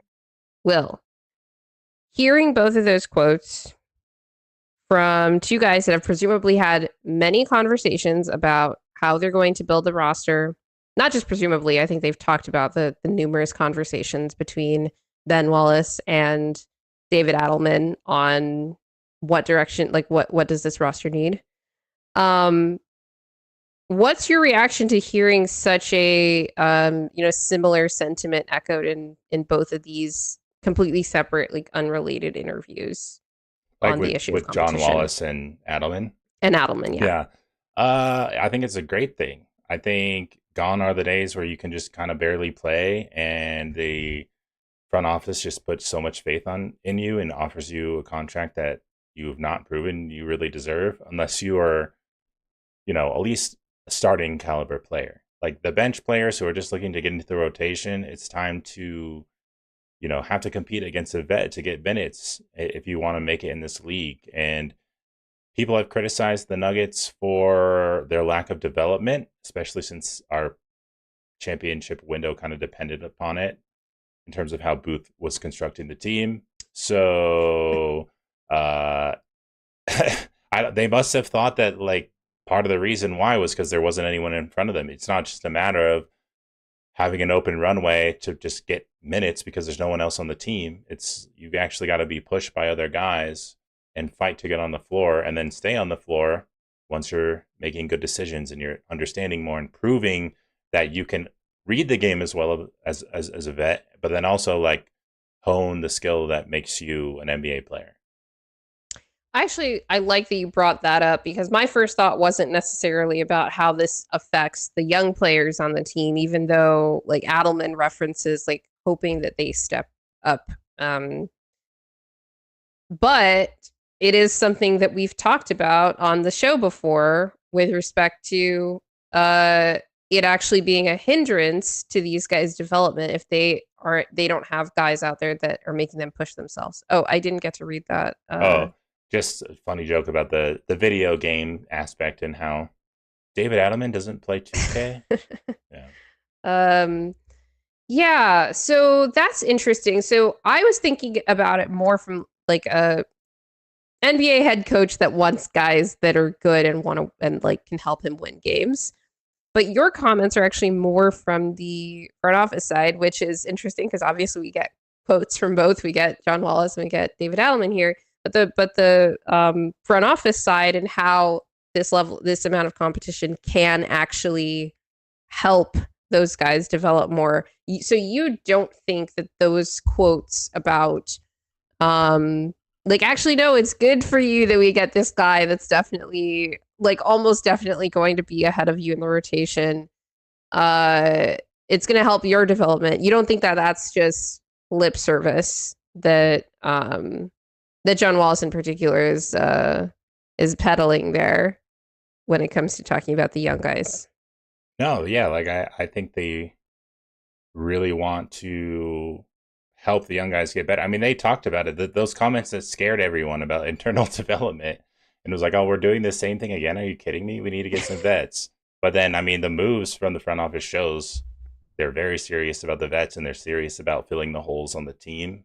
Even not only from roster archetypes, but like the personalities. Like you get more vet leadership, and then the guys are going to have more to learn from and have to contend with. And that may mean some young guys are going to get less time, but I think that's a good thing for the team. Like as much as I want to see Straw there develop and I want to see Peyton get better, and everyone can be, have different levels of skepticism on how successful those players are going to be.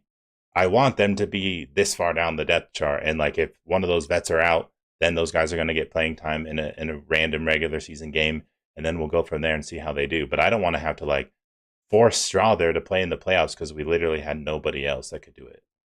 So Yeah, and that's the thing is like the when you're talking about if internal development were say your only goal or your primary goal, striking that balance between or it's not really a balance because it's a conflict. You're either trying to create maximum runway for these guys to play through their mistakes and this, that, and the other, or you're trying to create the most competitive environment for them in sort of a what's that quote about like diamonds are forged in they're like diamond pressure makes diamonds, right? mm-hmm, mm-hmm. Pressure creates diamonds.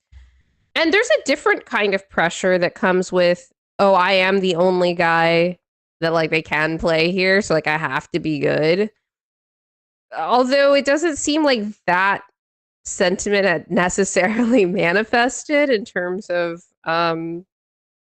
all the guys and how they took their summer preparation leading up to training camp and training camp itself, and obviously all of those are the things that you do to lay the groundwork for the season ahead of you.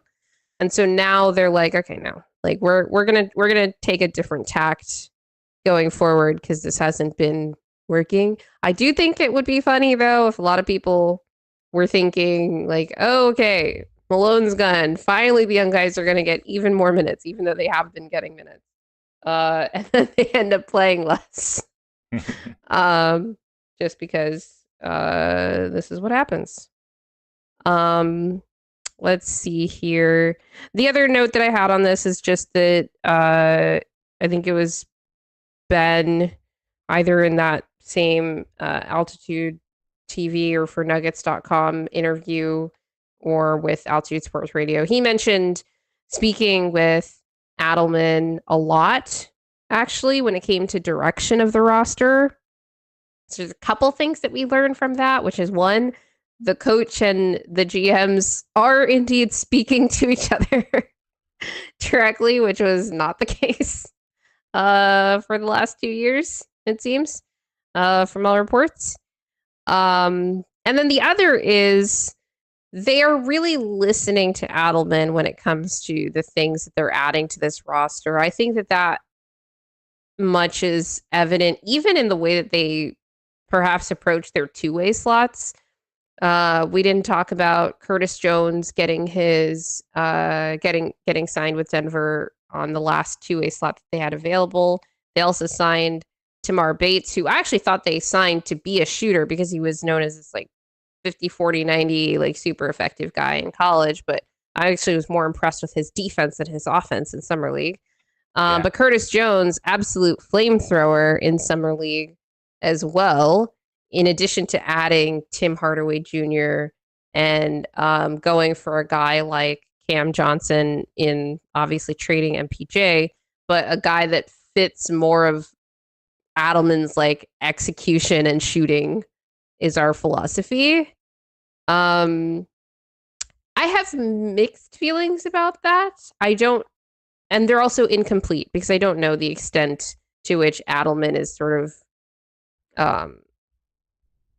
he's obviously not the final say on these roster decisions, but it seems like they are deferring to him in terms of what they are prioritizing, if that makes sense. And I don't know that every head coach in the NBA gets that level of deference when it comes to their rosters.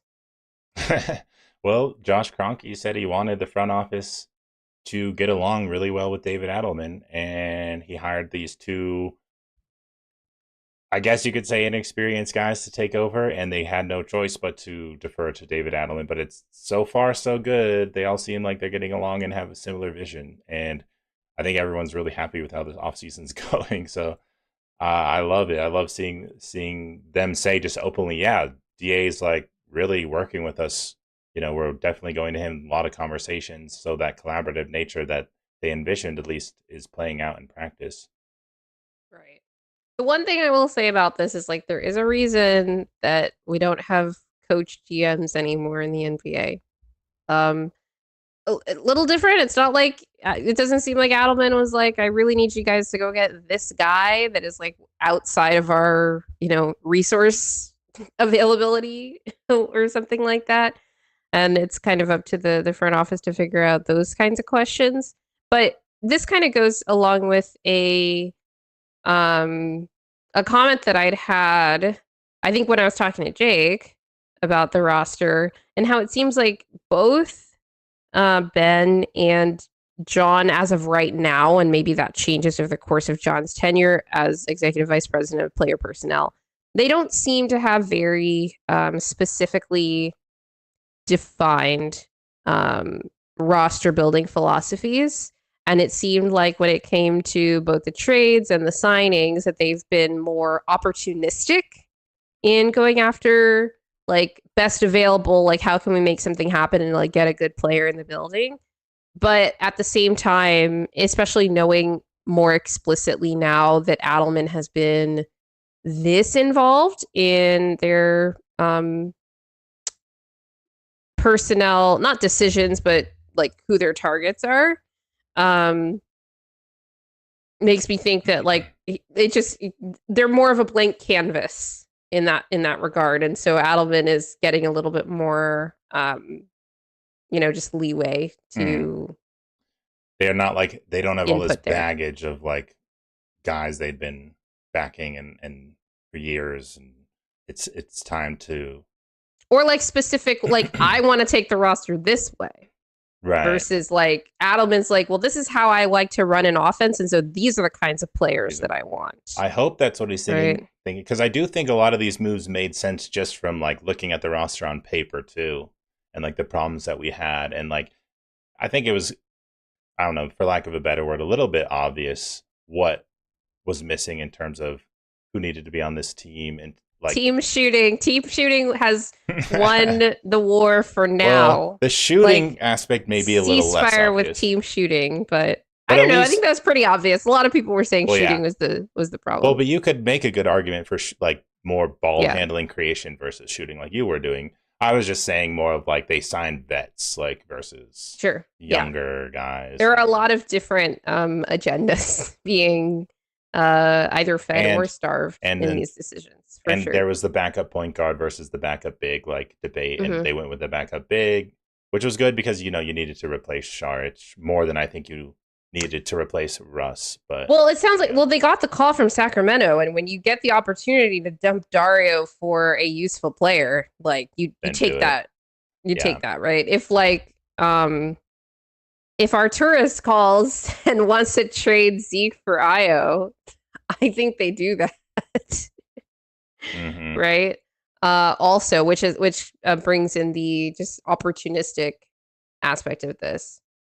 The offseason has been very coherent, and I think that is in part because they're listening to what the head coach wants, and obviously the head coach has some idea of how they want the team to play, as opposed to head coach wants one thing for an offense one. And I'm not saying that this is necessarily good, because like I said, there aren't a lot of there aren't any more coach GMs in the NBA, right? Unlike in the WNBA, where a lot of the coaches are making personnel decisions on a fairly regular basis, and also in college, right, with all this NIL stuff going down.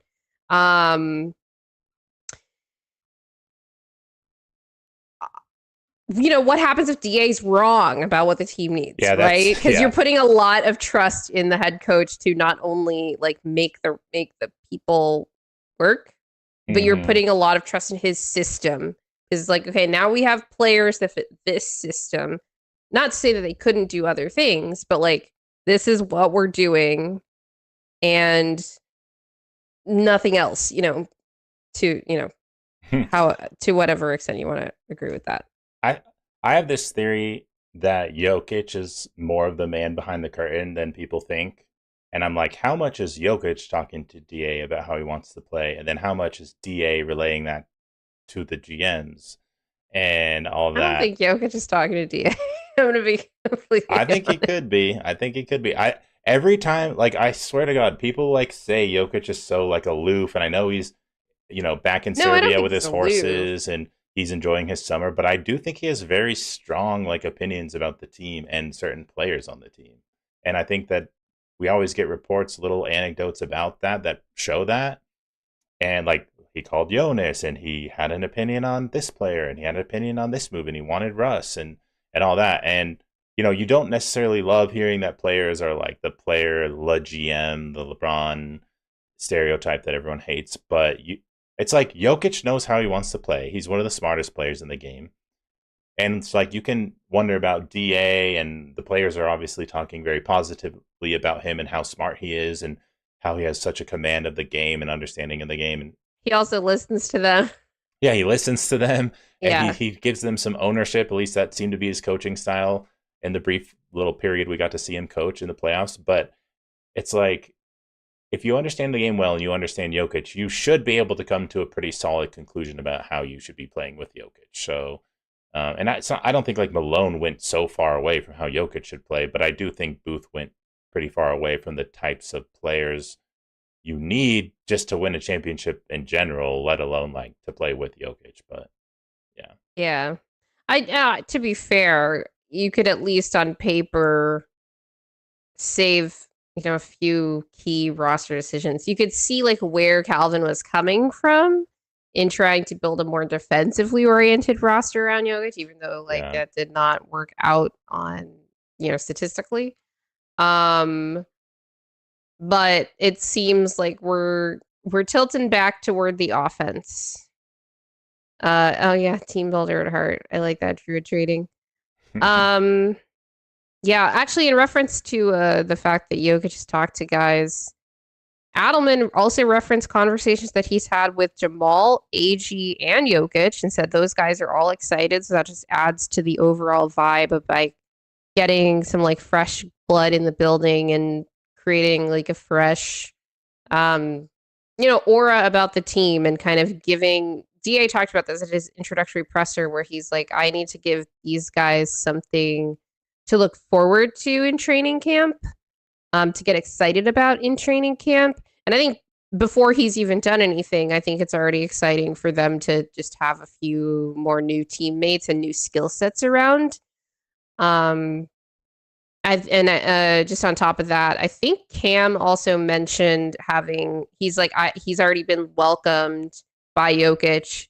He's talked to Jamal and AG as well. And I think CB as well, because they were both at Summer League, cheering on the team. So good vibes. yeah. Seems like good vibes all around. Yeah, I think it's going to be amazing for morale. I can't wait to see the team come together. The power of friendship is going to be strong, I think, this year. Although I would imagine they'd miss Mike somewhat, but hopefully they're just excited by the freshness of it all. Yeah. All right. Anything else you want to say about KM or anyone before we move on to other teams? Let's talk about these crazy moves that have been going on. So it seems like all the point guards moved this week or got signed this week. In this next segment, I just want to talk a little bit about some of these point guards that are on the move in the Western Conference.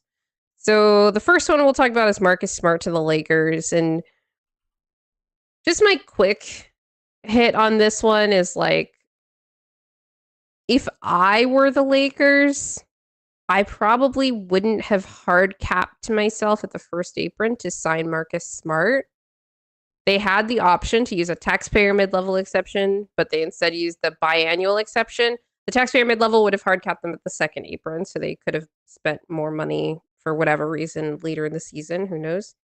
But they instead used the biannual exception, which hard caps them at the first apron. It meant that they had to waive a couple of other guys because they were like a little bit money above, above that threshold otherwise.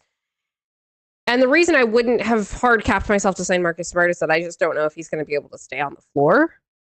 I hope that they're not going to be trying to rely on this guy to be a starting caliber player through an 82-game season.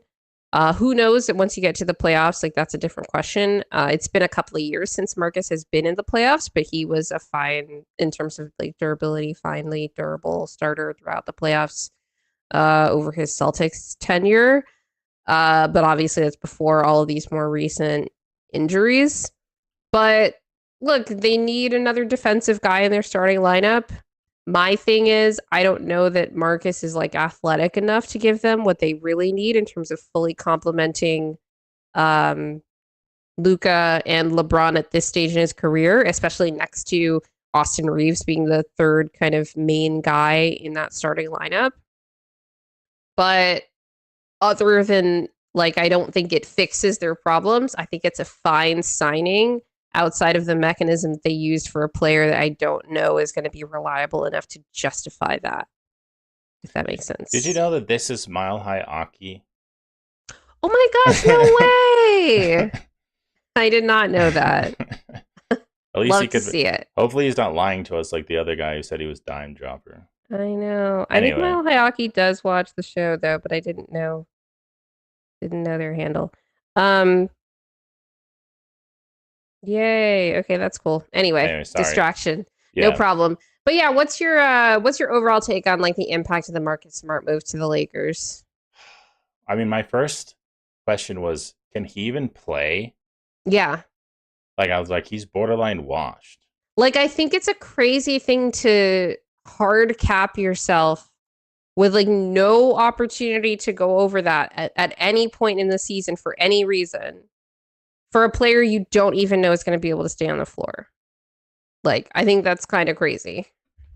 Yeah, I just it's hard to know what to think of him because he hasn't played in he hasn't played consistently enough. He's been on some crappy teams, and I just don't really believe in him that much anymore. And especially on the offensive side, like I know they're getting him for defense, and the Lakers do need like perimeter defense, so it's like, Mhm. but I'm just worried he won't be able to play that much. So I'm like, okay, you might get some amazing defensive spurts from him on the Lakers, but I just don't think you're going to be able to depend on it. And I just feel like the situation's already like volatile over there, and I just don't love it. But they're getting him. I mean, what? It wasn't like he was too expensive or anything, but yeah, that hard capping is pretty rough. Yeah. All right. Like all of these point guards that we're going to talk about are going on relatively cheap deals. All of them taking the equivalent or slightly less than the taxpayer mid-level exception, with the except for Dame, who is next on this list. Dame going back to the Portland Trailblazers on a 3-year deal that has a player option on the end.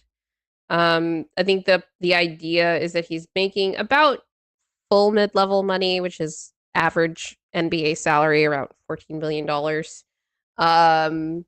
in this first year. So nice to see that he finds decides on a landing spot after getting waived by the Milwaukee Bucks, which it seemed like everybody was happy about.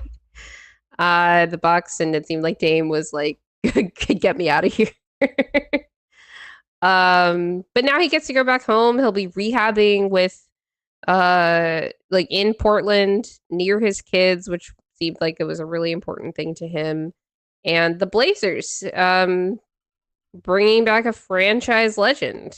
My first take on this one was that Dame gets to go to a Blazers team that is one constructed like the kind of team that the Blazers probably should have been trying to put around him when he was there like in his prime, in terms of having all this all these athletic defenders on that team. But part of the reason that that is so possible now is because he's taking a substantial pay cut compared to what he was making as, a Supermax, I think, player on the Portland Trailblazers before. Um, Other than that, it's like, okay, this is a nice like story. He'll get to, even though he's not playing next year while he rehabs from the Achilles, it'll be like something that gives the fans something to smile about. Yeah. I was surprised by it. I mean, even though I should have expected that he would go back there, but I guess I'm happy for him. I did think a bit about, I mean, I just feel like he's going to retire at some point, like with the Achilles, and he's older. He'll come back and have some fun years with the Blazers and then retire a Blazer. I mean, that's all you can really ask for. And he was wanting to go back and rehab with his family, like near his family and kids and stuff anyway. And I think that was going to be a condition with who he was going to sign with. I wonder if he even entertained anyone else, or if he was just like, nah, I know it's Portland, Yeah. but I didn't see any reporting on any other team he possibly considered.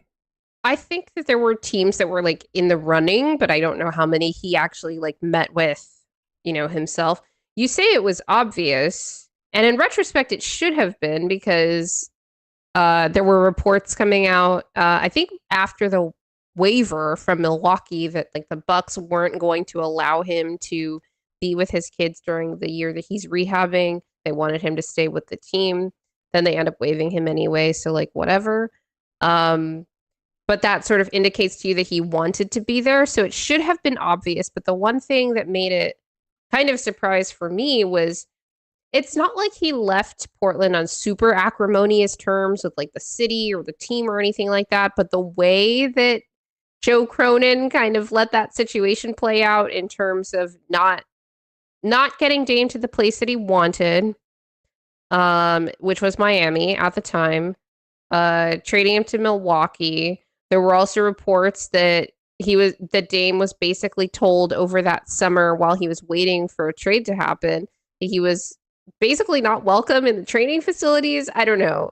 Like, this is obviously stuff coming out from like Dame's camp, and they were like positioning, posturing, and all that in the media at the time. So I don't know exactly how accurate all that stuff is, but the fact that it was coming out kind of tells you where that relationship was in terms of his Dame's relationship to the front office. But they were able to put all of that stuff behind them in order to make this happen.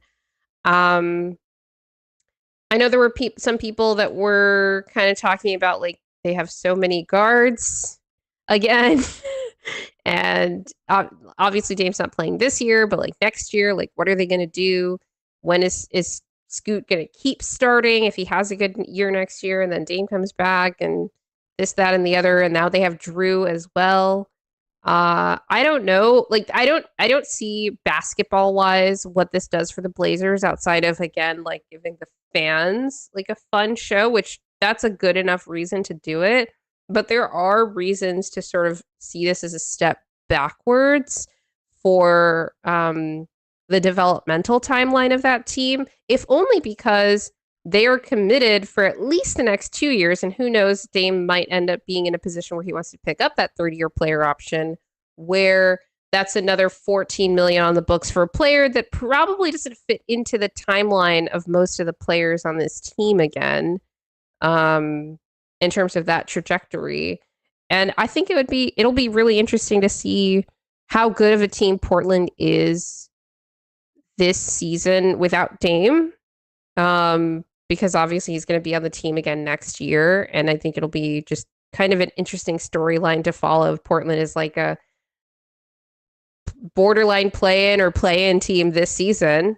And then Dame comes back and they have to actually figure out like, okay, this is a team that actually has the stuff it takes to like win enough games to, shake things up in the Western Conference. How do we actually want to, maneuver all of this? I think that could be really kind of juicy to follow just as an outside observer. Yeah, Blazers were one of those teams that people are excited about that are like a fun team, maybe underrated. People don't think of them as in that way. They could be like a league pass team. And they've been making some interesting moves, and Dame just kind of like brings the vibes back, even though he can't play for a year, so that kind of sucks. But when he comes back, I don't know how he's going to look. Kevin Durant's been able to play after the Achilles injury at an older age, but I think his skill set kind of lends itself to that. Whereas Dame, I'm like, he's already like kind of a hole on defense, and I think he'll probably be a bigger hole on defense. But look, they're not like trying to compete for titles like for the rest of Dame's career, so like it is what it is at this point. But like next year they could be in a position where they're like, well, we're actually trying to compete for a playoff spot now. I think do we need to be more conservative about how we figure out things like rotations? And look, I'm not saying that like Shaedon Sharpe absolutely needs to be in the rotation over Dame. Who knows, he might become a much better player than he is today by the time that situation rolls around in terms of impact. But it's like, well, do you want the like 6'6" guy that can kind of play 2 or 3, or do you need to put another small guard out there when Dame comes back, kind of thing? I'm just putting the questions out there. They're not really relevant for this season. I think for this season it's just like a cute story, a feel-good thing. I don't mean that condescendingly. I mean like it's a feel-good thing for the Blazers fans. He's a Blazers legend. I think that they were sad. The fans were sad to see him go, and they wanted him to succeed in Milwaukee, and then he didn't. And so they're probably glad, like, okay, if you couldn't do it there, could you come home now? And now he is. So that's just, an interesting tale. And you might be right that he ends up just retiring, maybe even after this contract, and depending on how he looks when he comes back from the Achilles. But Who knows? Maybe he looks really good and looks like, if not all NBA, all-star caliber again when he comes back. And then it's like, well, I'm going to opt out of this player option now. And even though you're a team that's trying to compete with a completely different, roster philosophy, I want to retire here and I'm a franchise legend, so pay me $40 million. Yep. And that's what Yeah. they're doing. All right. Okay, so the last two I grouped together because they're going to the same team. That's Bradley Beal and Chris Paul going to the Clippers. Those were announced within a couple of days of each other. Two small guards. Chris obviously a point guard. Beal more of a scoring guard after he gets waived and stretched by the Phoenix Suns. If you want to talk a little bit about that, just the legacy of the disaster of that trade. Actually, now that I think about it, the Suns traded Chris Paul's expiring contract as part of the deal for Brad. Originally. Yeah. In that summer right before the new CBA kicked in, because it would have been made illegal thereafter.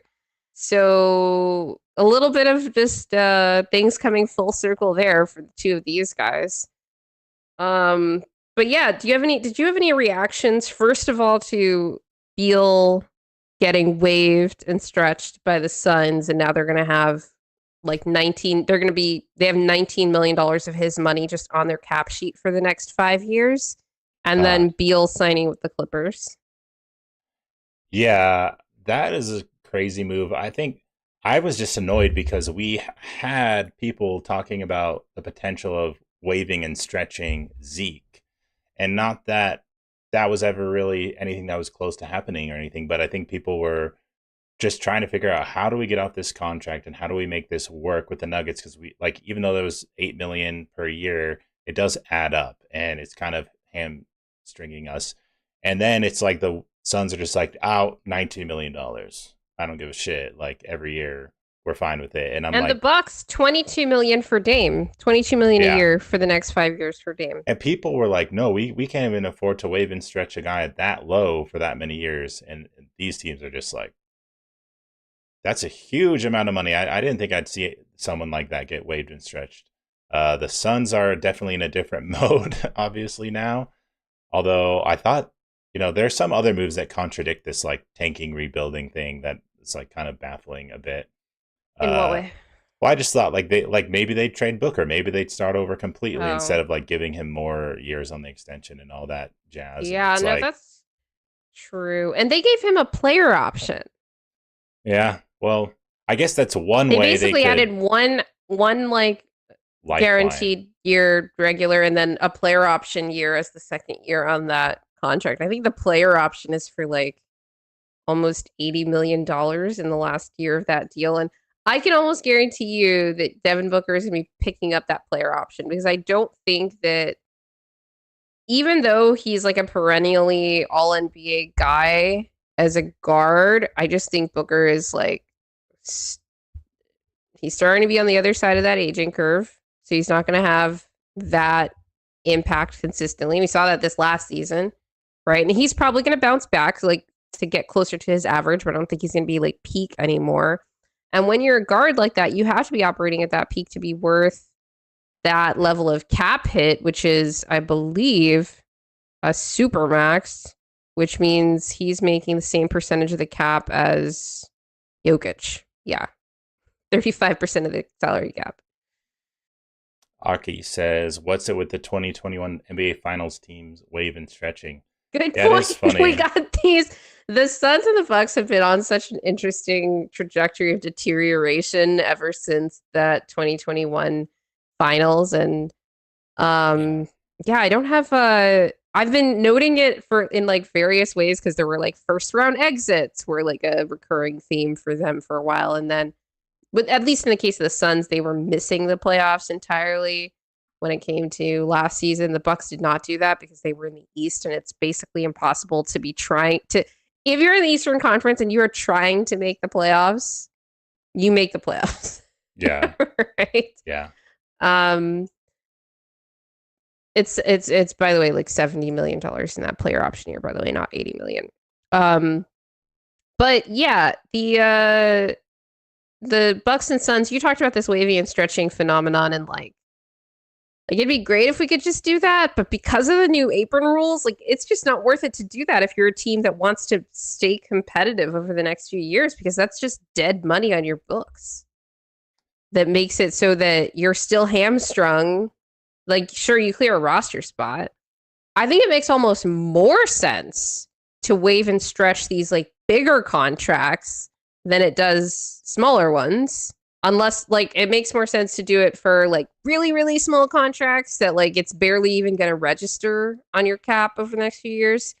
And like the really, really big ones, because it could save you a lot of cap room in like the immediate term, like it did for the Suns. They went from over the second apron to under the luxury tax this year.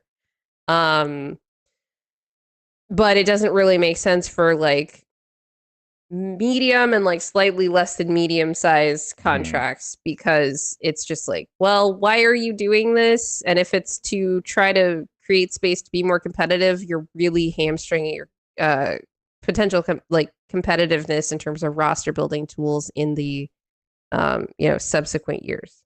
Although, yeah, don't need to get into the numbers. I just feel like these things end up weighing down on franchises so much, and the fans are like celebrating like they won a championship when the last year they hated Beal. They hated him. Yeah.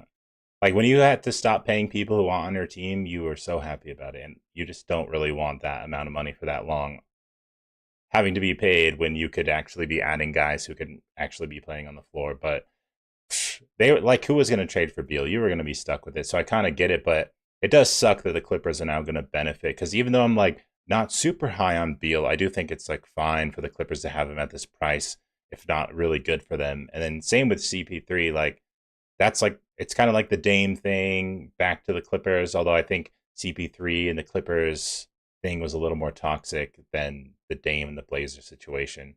But it's good for all those players and the Clippers. Like, I think the Clippers are going to be good. I hate to say it.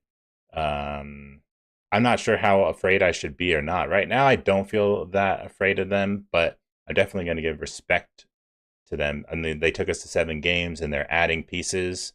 They got Brook Lopez. I think Zoo is really good. I hate having to play him as a Jokic fan. He does a pretty good job. So here we are with more Western juggernauts, if you will, and I'm not looking forward to that. But they are old, so they are old. They are old, and ironically, between the two signings here, between Beal and Chris Paul, obviously Chris Paul is way older. I think he's the second oldest active player in the NBA right now. But nice. Very old. But I actually think in terms of impact on the floor next season, who knows how many games Beal is actually going to play. And I just think Chris Paul's a better player right now than Bradley Beal is. Like, Chris Paul might end up being the more impactful player for them, even if he gets DNPs on the regular. Like, I'm going to make a prediction now. In total win shares next season, I think Chris Paul's going to end up higher than Bradley Beal for the Clippers. But I do think that the Beal signing, which came first, was kind of like for me. I'm like, in terms of filling Norm's role, Norm was better at doing that than Beal is going to be. But Chris Paul, I think, is going to have profound impact on just making their second unit work whenever he does play. Because the reason I keep bringing this up is because Lawrence Frank, I think he's the executive vice president of basketball operations for the Clippers, their GM, basically. He made comments at this weekend about how, basically saying Chris Paul, like, he's going to be a reserve. So there's no question about who's going to be starting. An interesting situation that I could see getting contentious in LA is, Beal does not have the most stellar injury history, right? Let's say that the Clippers start off the season kind of slow. even with everybody healthy, let's just say everybody's healthy. Beal is starting as planned, and they start the season off kind of slow. Beal goes out with some like minor injury that takes him out for like a month, and Chris Paul starts in his place. And maybe Ty Lue doesn't do that, or maybe Lawrence Frank doesn't want Ty Lue to do that, but Ty Lue does that because he loves going small anyway. So any opportunity he's going to get. Plus, Chris Paul's a good player, right? Then they start winning games. Then Beal comes back. What do the Clippers do? Like, I could easily see that happening. And maybe that's just me wish casting as a Nuggets fan, but there's some potentially for volatility there, but I think otherwise this team is going to be really good, especially come playoff time. My issue is like I could see them having like a slow start to the season, not because they don't have a bunch of good players, because they're figuring out chemistry, this, that, and the other, and all these guys are old and they're trying to sort of manage themselves through an 82 game season. Mm-hmm. And even all these good players aren't going to be kind of consistently their best throughout that kind of span at this point in their careers. So, yeah, I was wondering about that too. But, Kawhi just kind of sat out the whole season and they still had a pretty high seed in the playoffs and then came back and was amazing. I don't know how often they can do that. I just don't think it's super sustainable. But I do wonder about Kawhi. There was like a 1 game gap between them and the play-in. Like they were playing game 82 against the Warriors to try to avoid the play-in. If you slip up at all or screw up, you could get down there for sure. Yeah. And, I think a lot of teams are getting better in the West. So it could be tougher for the Clippers if they're not consistent. I'll be rooting for the drama to hit. I mean, Beal, there was like all kinds of reports about the Suns and the locker dysfunction. And I don't know, Beal was like the heart of that. I don't really know. But, with him and CP3, there's some big personalities. James Harden has blown up locker rooms countless times, although he seems pretty settled in LA on that team. But we can root for that downfall, though. Even if we have to just eliminate them with pure basketball skill and Jokic and our newly revamped team, I feel like I'd still easily pick us over them in a series. So they're going to be solid, but I'm not like scared. I do think in terms of matchups, the Clippers are probably one of the tougher ones in the West, just because they're I think a more balanced team in terms of offense and defense this year than they were last year.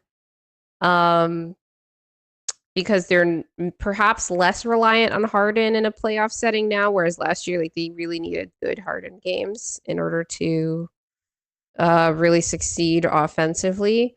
I do think they're going to be worse defensively this year, though, because they did add some older guys, and that just means, like, yeah, Derrick Jones Jr. and Chris Dunn are still on the team, but those guys are going to be playing fewer minutes just because they're accommodating all these other dudes, and I think their strength was their perimeter defense, forcing turnovers, making things difficult for you at the point of attack, and being really aggressive. And I don't think that that's the style that's going to fit all the guys on this team now. Ignore that comment. Okay. Chill, he said Tiffany. after we brought it up on the screen. Chill, Tiffany. I think it could be interesting, but I'd be more worried for them in the regular season than the playoffs just because of the age. Despite all the depth, like they have more dudes now. I was making this point, I think when we were talking to Gifted last weekend, where Denver, the Clippers were known for their depth, but their depth in the middle of the roster, like their strength in the middle of their rotation, I think was weaker than Denver's in terms of like, we have like consistent enough night to night impact guys that aren't our, 6th through 8th man. Plus, obviously, like Russ was like outplaying their bench guys, even himself.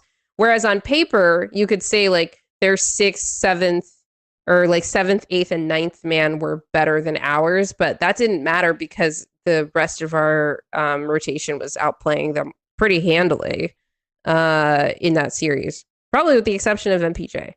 But everyone else was like outplaying their counterpart on the Clippers by a wide enough margin that the back end stuff didn't matter as much. This year, I think they have more guys that you can actually rely on that aren't going to be like full on NPCs in a playoff game.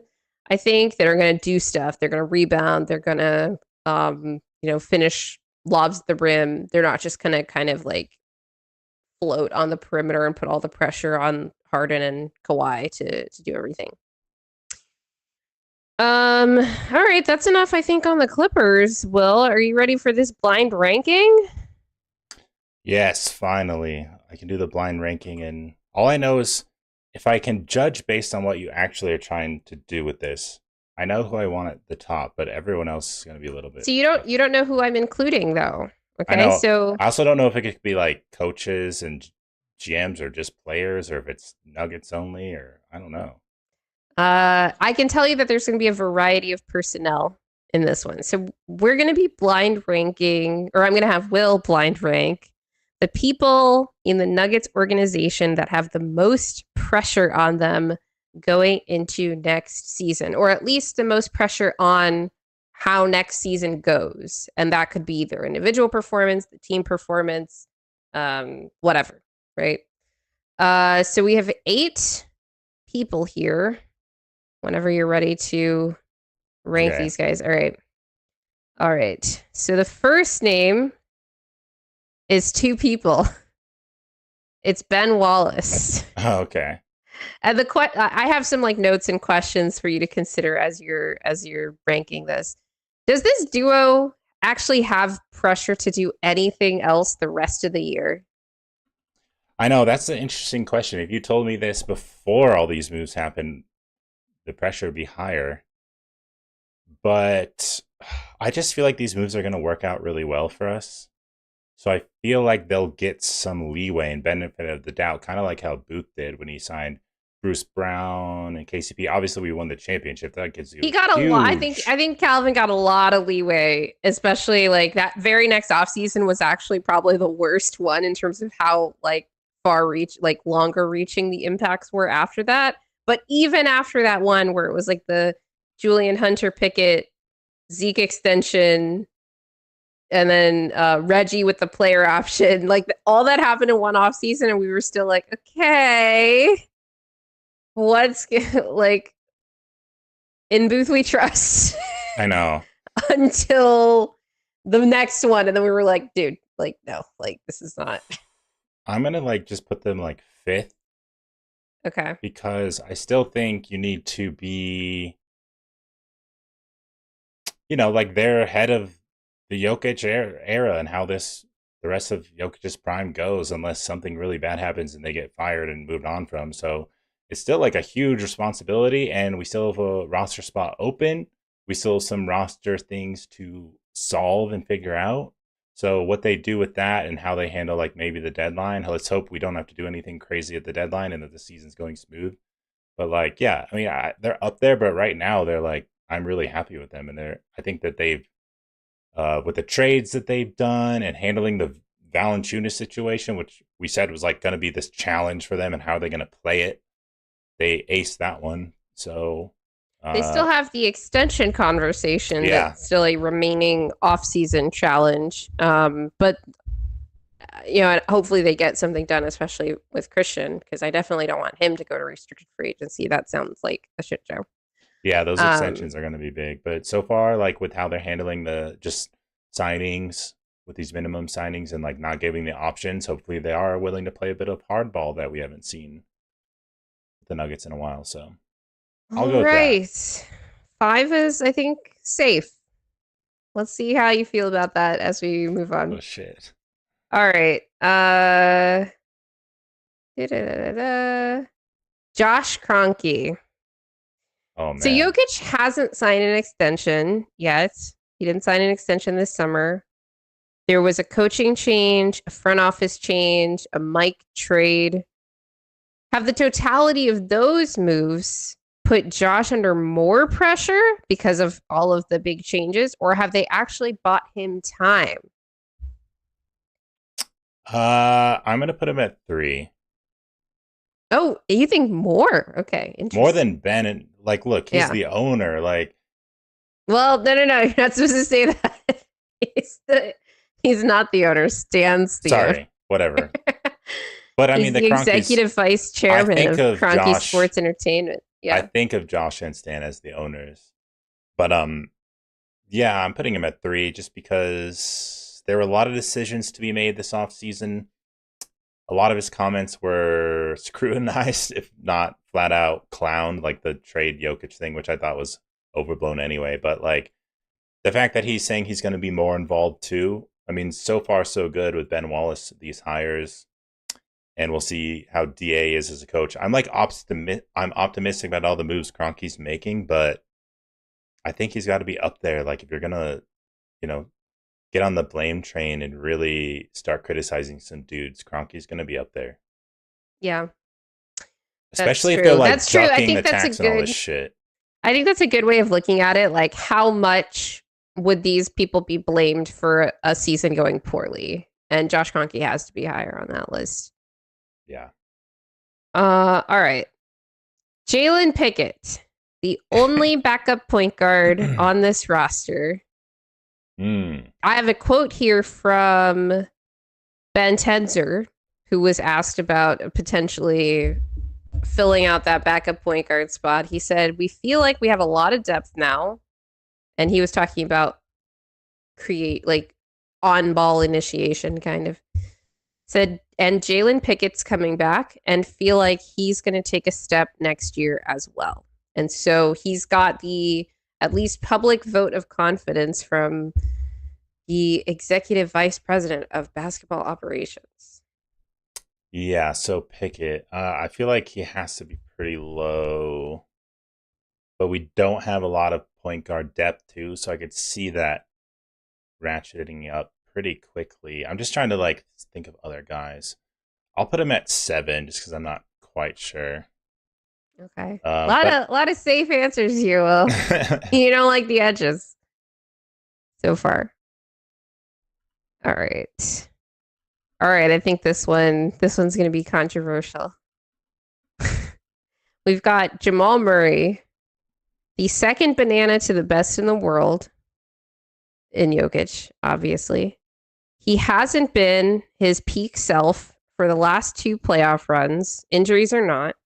The team actually needs more from him this season than just a flamethrower in the playoffs anyway, especially with the percentage of the cap that he is getting paid, which means there's less to go around to sort of make up for his regular season deficiencies now, right? And he's got to do it in the regular season.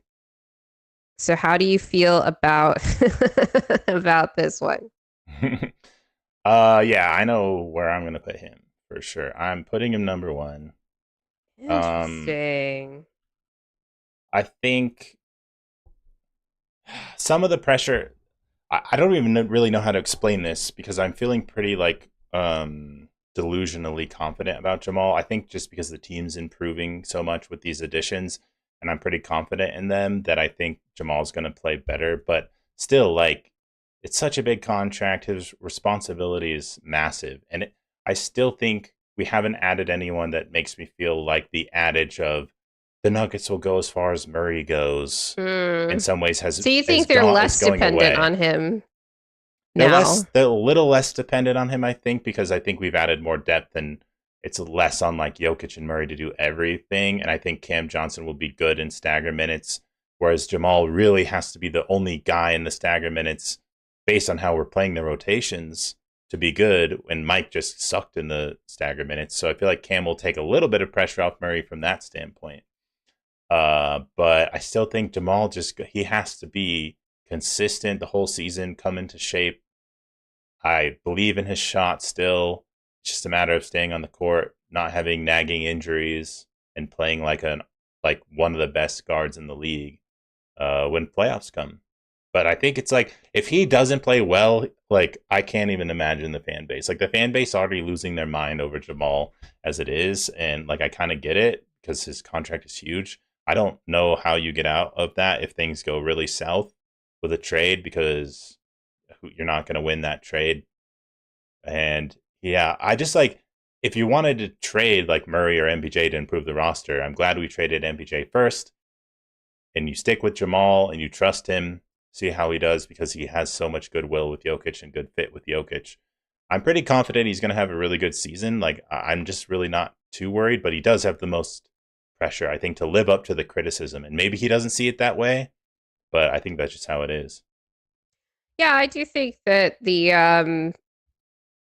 Yeah, I brought this up, I think, on our podcast with Gifted, and a lot of other people have pointed out that the addition of Jared Dudley to the coaching staff, and it seems like John Wallace as well to the, to be half GM as part of trying to up their investment in Jamal Murray or sort of double down on like, well, we got to make it work with this guy because this contract is what it is right now, and we need him to perform. And so we need guys around that are going to be our Roger Murray stand-ins, or perhaps less, maybe not exactly stand-ins because, you know, things. I did get this quote from Scott Hastings on Altitude Sports Radio that actually said, watch John Wallace's travel schedule in the next few weeks, few months. He's going to be a, quote, boots on the ground guy with respect to checking up on our players throughout the summer.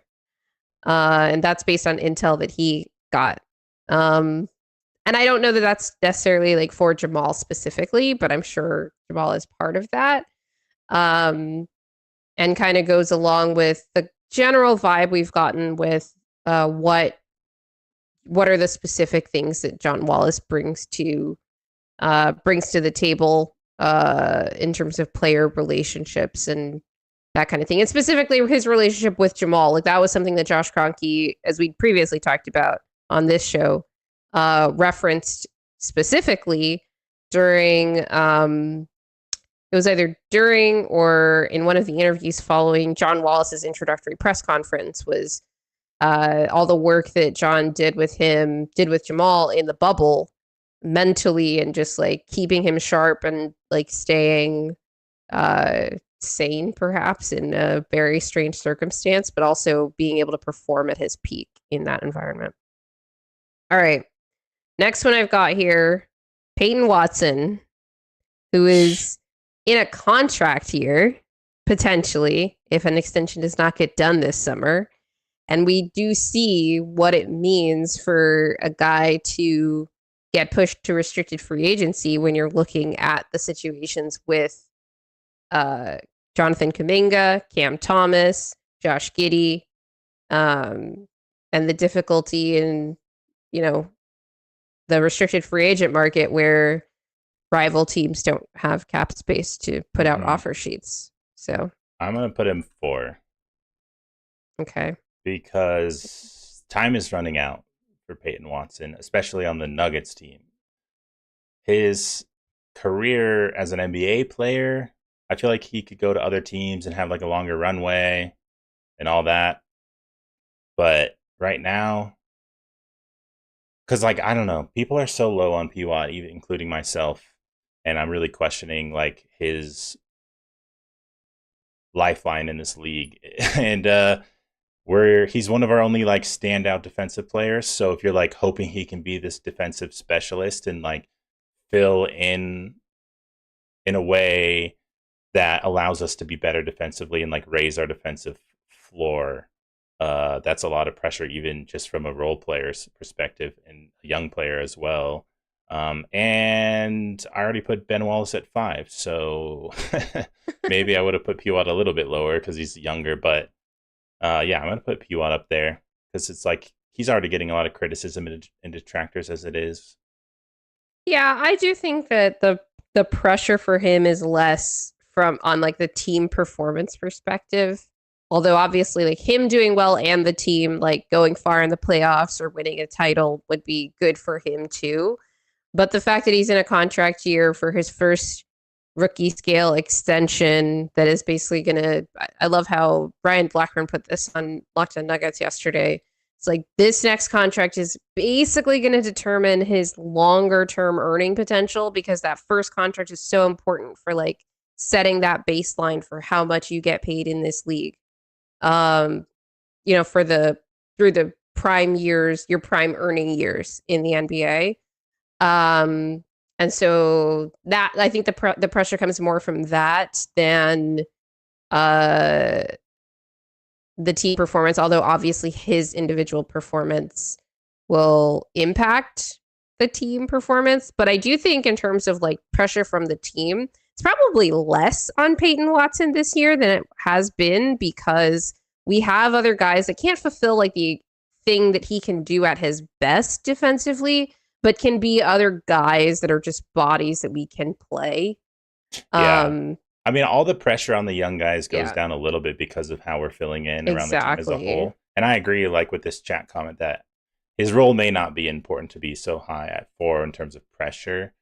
Right. But I'm From a like, team perspective, but you can look at it, like I said, from the pressure of like, yeah, the individual. I need to do well enough to like set myself up to make as much money as possible in the NBA. And I think that that's the pressure that I'm more thinking. Yeah, it's hard. Like I'm kind of switching between like the team pressure and the expectations of the team in the championship, and then like switching between the individual because like P Watt's about to be labeled a bust and not be in the NBA if he's not careful. But like for the team, it's not like we need P Watt to like carry us to a championship like we do other players. So I get that for sure. But Right. I'm also trying to anticipate who else you're going to be giving me. No, that's true. That's true. Okay. All right. I think you probably made the right choice because the next few are probably going to be lower on your list here. I got Cam Johnson, who perhaps ironically though, because he's not going to be, he's got a more important role on the team than Peyton Watson does. So my note for this is that he's replacing MPJ, who many fans hated. So whatever, but MPJ was part of some of Denver's best lineups over the last few years. And so Cam is going to need to make up at least overall impact, even if it's in different ways. Like he has his own off-ball gravity, but it's not going to be the same as MPJ's. And then he brings other things for in terms of versatility. Is he going to be able to do that and maintain a dominant starting lineup? He's also going to be learning chemistry with these other guys. And, the rebounding won't be as good. So where do you put the pressure on Cam Johnson this season? Especially to think about like staying healthy, right? And being able to stay on the floor.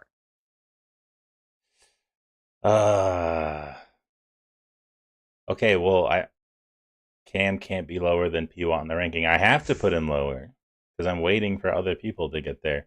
I guess I'm going to put him, man, I have to put him at 8 because I'm anticipating other people that are going to give me, and I have to save them for that.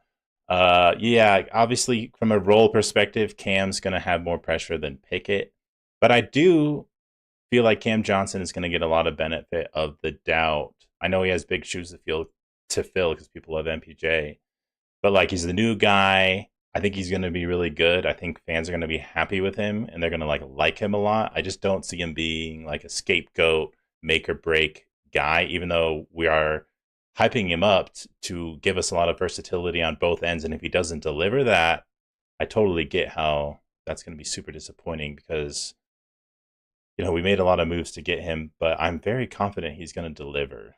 Maybe it's just like my confidence why I'm putting less pressure on him. It's like, I guess the bigger X factor you are, the more pressure there is on you. Maybe. Is that how you're thinking about it? Cam's very important. If he's bad, that is not good. I just like, there's no world in which like his 3 is going to be bad. Yeah, he's not going to be bad. And it's like, look, like as much as I love MPJ, the majority of what he did was just shoot 3s in space. And I just feel like Cam's going to fill that in like automatically. It's like guaranteed. So maybe I'm high on that end and I'm a little bit higher on like what he can deliver beyond that. But like he's going to get the benefit of the doubt at least to have one season being the new guy and being like, oh, I'm still trying to fit in on a championship contending team and with how fans are like. And he's already sort of set that up with some of his quotes about like my main goal for the season is like, obviously we want to win a championship, but that can't be your only goal. 29 teams don't win this, that, and the other. It's really about gelling and getting to a point where we're, we up our chemistry and we're playing off of each other. That's something that he said in multiple interviews now.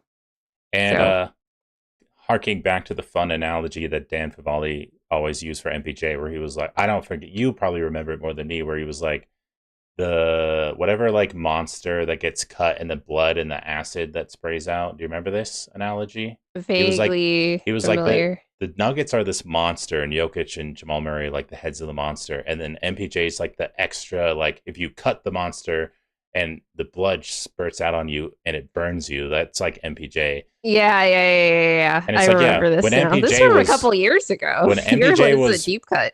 when MPJ was really good, the Nuggets are like almost unbeatable because it's just like another Yeah. weapon and it's so unfair. And I think like this position in terms of like Jamal and Jokic being the head of the team gives you some leeway to like you can kind of suck some nights, but if you're really good, it's like holy shit, the Nuggets are amazing. But We have a comment from Vyacheslav who asks, we are talking about the pressure to be good, don't we? This is however you want to interpret pressure. This is however Will wants to interpret pressure. It could be pressure to be good for your team versus pressure to be good for, getting a contract. In the case of Ben Wallace, it's kind of the pressure on the moves they've already made to work out. Like there's very little else that they can do the rest of the season that would actually alter the roster. So it's like more like pressure that the things that they've put in place actually just work out, which almost has nothing to do with anything that they actually do the rest of the season. So it's not just about performance. and also remember this is a blind ranking, so I'm getting kind of fucked in some circumstances here. So No. You're good. All right. So two more. Next, I've got Jonas Valanciunas. Being Jokc's backup is thankless work. Plus, I feel like many are on edge about him because of the Panathinaikos stuff, even though he's sort of assuaged that. I do think that in terms of like fan sentiment, fan reaction to him, they're like, okay, you better be good now because you kind of put us through this thing. That's not how I'm thinking about it, but I feel like the pressure on Jonas comes a lot more from like how the fans feel about like the need for a good backup center. Oh man, I have to save number 2 for who I think you're gonna give me. So I'm just putting Val at 6, and I'm gonna justify it by saying even when the Nuggets backup center sucks and becomes unplayable, we end up just having to play the whole season anyway. So and try to win a championship regardless of that, which we've done. So I don't think like we're depending on Val to like take us to the next level, though it's definitely a nice luxury to have a backup 5 who could be competent in non-Jokic minutes and not crater the bench minutes. Yeah, and Poppin asks, why is it a thankless job to be Jokic's backup? Because it's always bad, and everyone. It's always bad, and 2, everyone makes it sound even worse than it actually was. So like last year with DJ, for example, I think they were like a -3 net with him, but it wasn't like a -15 like it was with Zeke, but everyone remembers it as like worst of all time. Because of that collective trauma I feel like Nuggets fans have about those non-Jokic minutes. And so that is why it is thankless work. All right. Actually, I have that note here. Jamal plus DJ were a -2.2 net last season. Jamal plus Zeke with no Jokic or DJ, so basically Zeke at the 5, was a -16.8 net last season. Mm-hmm. How good do the non-Jokic bench staggers have to be for fans to consider Jonas to be a success in Denver? Like based on those numbers, like where would you ballpark it? Wait, give me the numbers again. What were the net ratings? So Jamal plus DJ, obviously no Jokic, was a -2.2 net last season. Jamal plus Zeke, so I said no Jokic or DJ because there were also lineups where we had DJ and Zeke out there, so Zeke wasn't necessarily playing the 5, but these are the Zeke at the 5 minutes, were -16.8 net last season. So how good do the non-Jokic minutes need to be for people to consider Jonas to be a success? I mean, I was already thinking -2 would be like amazing, I think. That would be crazy good. Like, yeah, that would be really good. So we can keep that up, just make it a little bit more consistent throughout the season. Because obviously with DJ, like there were probably more like ups and downs with that. So maybe if we could hover within like a shorter span, like that'd be nice. And also Jonas can play more than DJ could Yeah, you just got to is not be as physically. bad as that minus 16. Like, even like -4 or whatever, like, I would accept that. It's just, if we're coming back in, like, Jokic is coming back in with a lead, that's like all I ask. Hmm. Somebody clip that and bookmark it for me. All right. Last one here. Well, I'm going to ask you, who do you think I have last for you here? I was hoping it'd be Christian Brown or Jokic. Oh, okay. It is Jokic. It's Okay, not okay. Christian. It's not Christian. I think Christian has very little pressure on himself next season, as long as he doesn't suffer some like crazy fall off in terms of like energy and production. Oh man. Um, Well, part of the reason I was like ranking some of this weirdly is because I was like expecting CV to be in there, and I was like, would I put CB over PY? And I was like, God, it was tripping me up. But yeah, I'm putting Jokic number 2, and I was I think saving that's a him. fair one. I think that's a fair one. So my note on this is, what will people say if he can't get it done with this roster? How far would Jokic have to go in the playoffs this year without winning a title to maintain his best in the world status? So this is almost less pressure on performance at all for him. And it's really like the team needs to be good around him. And he has to be part of that, obviously, right? Like Jokic had his own struggles in the playoffs this last year. But for the question about pressure to get it done, um, Mm-hmm. like, the question that we had about, is it just pressure to perform? With Jokic, it's not just about pressure to perform, because at this level that he's playing at, it's about pressure to like win titles and make very deep postseason runs. So, Will, how far would the team have to go in the playoffs for Jokic to maintain best in the world status if they don't win a title?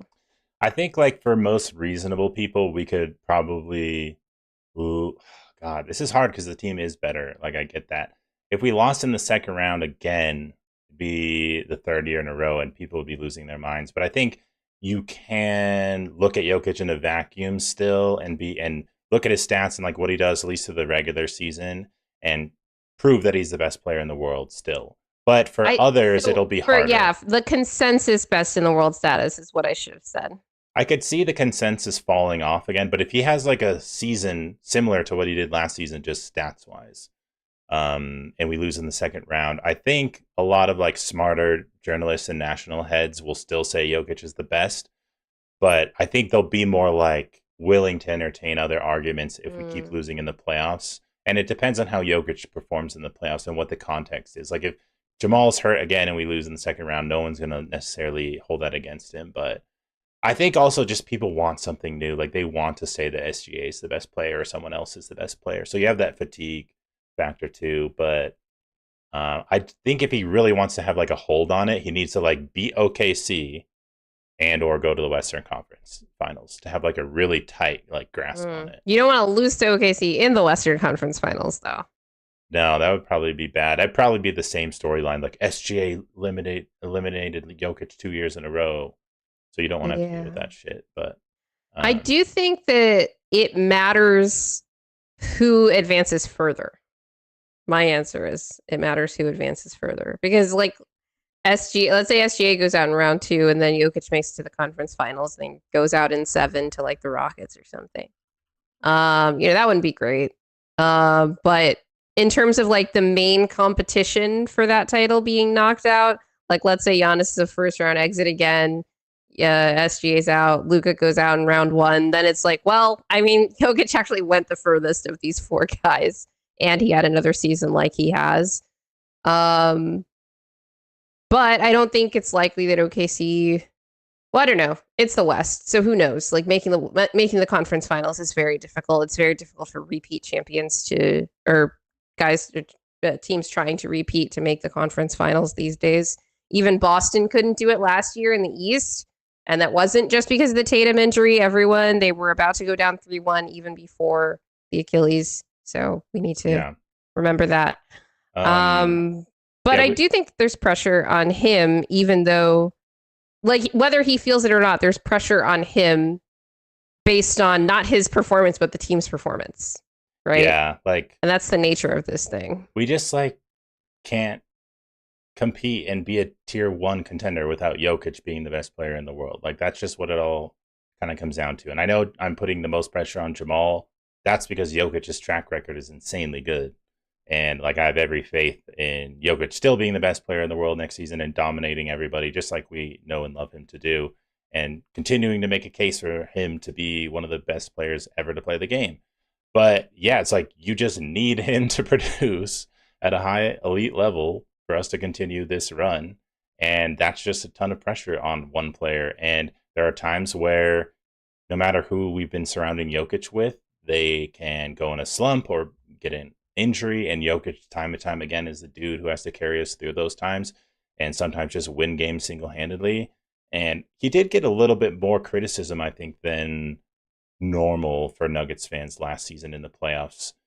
From Nuggets fans? Yeah, from Nuggets fans. Like in the OKC series when he was kind of like going through a little bit of a lull, I think people were like, he's had bad games, like games. 3 bad games in a row. Like he needs to get back to it. Like, what's he doing? And yeah, I get that. And there are some fans who are like, Jokic can do no wrong. Like, I'm never criticizing him. We owe everything to him. Yeah. Obviously, there's a middle ground. You can totally criticize Jokic because, you're just analyzing the game and telling us what you see and what he's struggling with. I'm just trying to get this dude more titles, okay? That's what I'm trying to do.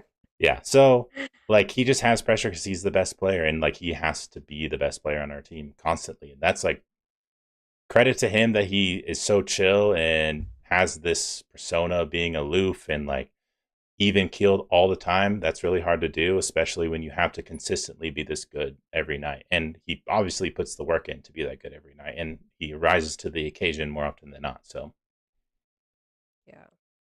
Well, I actually think you did a pretty good job with the line ranking. Yeah, I think my worst Denver was for life. probably... We'll see if Vyacheslav is right, because that's what we do is we capture the Europeans and we don't let them leave. So he will be a Denver Nugget for life. Sorry, Val. I thought you did pretty well, actually. You definitely, I think especially at the top. The bottom is like more debatable anyway, so it's fine. It's fine. Yeah. I put Cam higher if I wasn't waiting for you to give me Jokic and CB. I know. But then I mean, you put I also Val in there, which I should have known. I kind of agree, though. Like, Cam doesn't have that much pressure on him. It's not like nobody is like expecting him to be an all-star this year. They're just expecting him to be like, part of the reason he has less pressure on him is because he makes almost half what MPJ made. So that's part of it. It's like, well, you might get like halfway through the season, and even people that were like, Cam was like clearly, like unequivocally way better than MPJ. Even if he isn't, you get halfway through the year and people are like, that was still a good trade because he made half the money and it gave us more flexibility, and he like does enough that, so I think that the floor for like what he needs to do to satisfy people, I think is lower than maybe some people are admitting right now, but I don't think the expectations are like crazy high either. P-Watt is like the weird one because he has a different kind of pressure on him than anybody else on this list. It's not really contingent on, it's a weird one. Team performance, like especially playoff performance. It's really like, it's pressure on like he needs to do well right now so that he can set himself up for the rest of his career. Also, I thought you were going to say like AG maybe, and I was going to put him at 8. He was going to be like 10. Like, AG can do no wrong. Yeah, that's what I was going to say. Which I get that he plays a big role too, and part of the reasons why I'm putting Jokic at 2, I'd have to also like say for AG in some ways, but I love AG, so can't do that. But yeah, Cam probably needs to be higher than Pickett for sure, but Pickett like is similar with P-Watt, where it's like he kind of got to show something sooner or later too, and I mean, this is the last guaranteed year of his contract as well. Same with Hunter Tyson, but we're just not going to get into that. But anyway, this has been, I think, a really fun show. If you guys have made it this far, we appreciate you immensely. We hope to see all of you next week on our 1,000 sub celebration. So definitely look out for us on the socials for that announcement.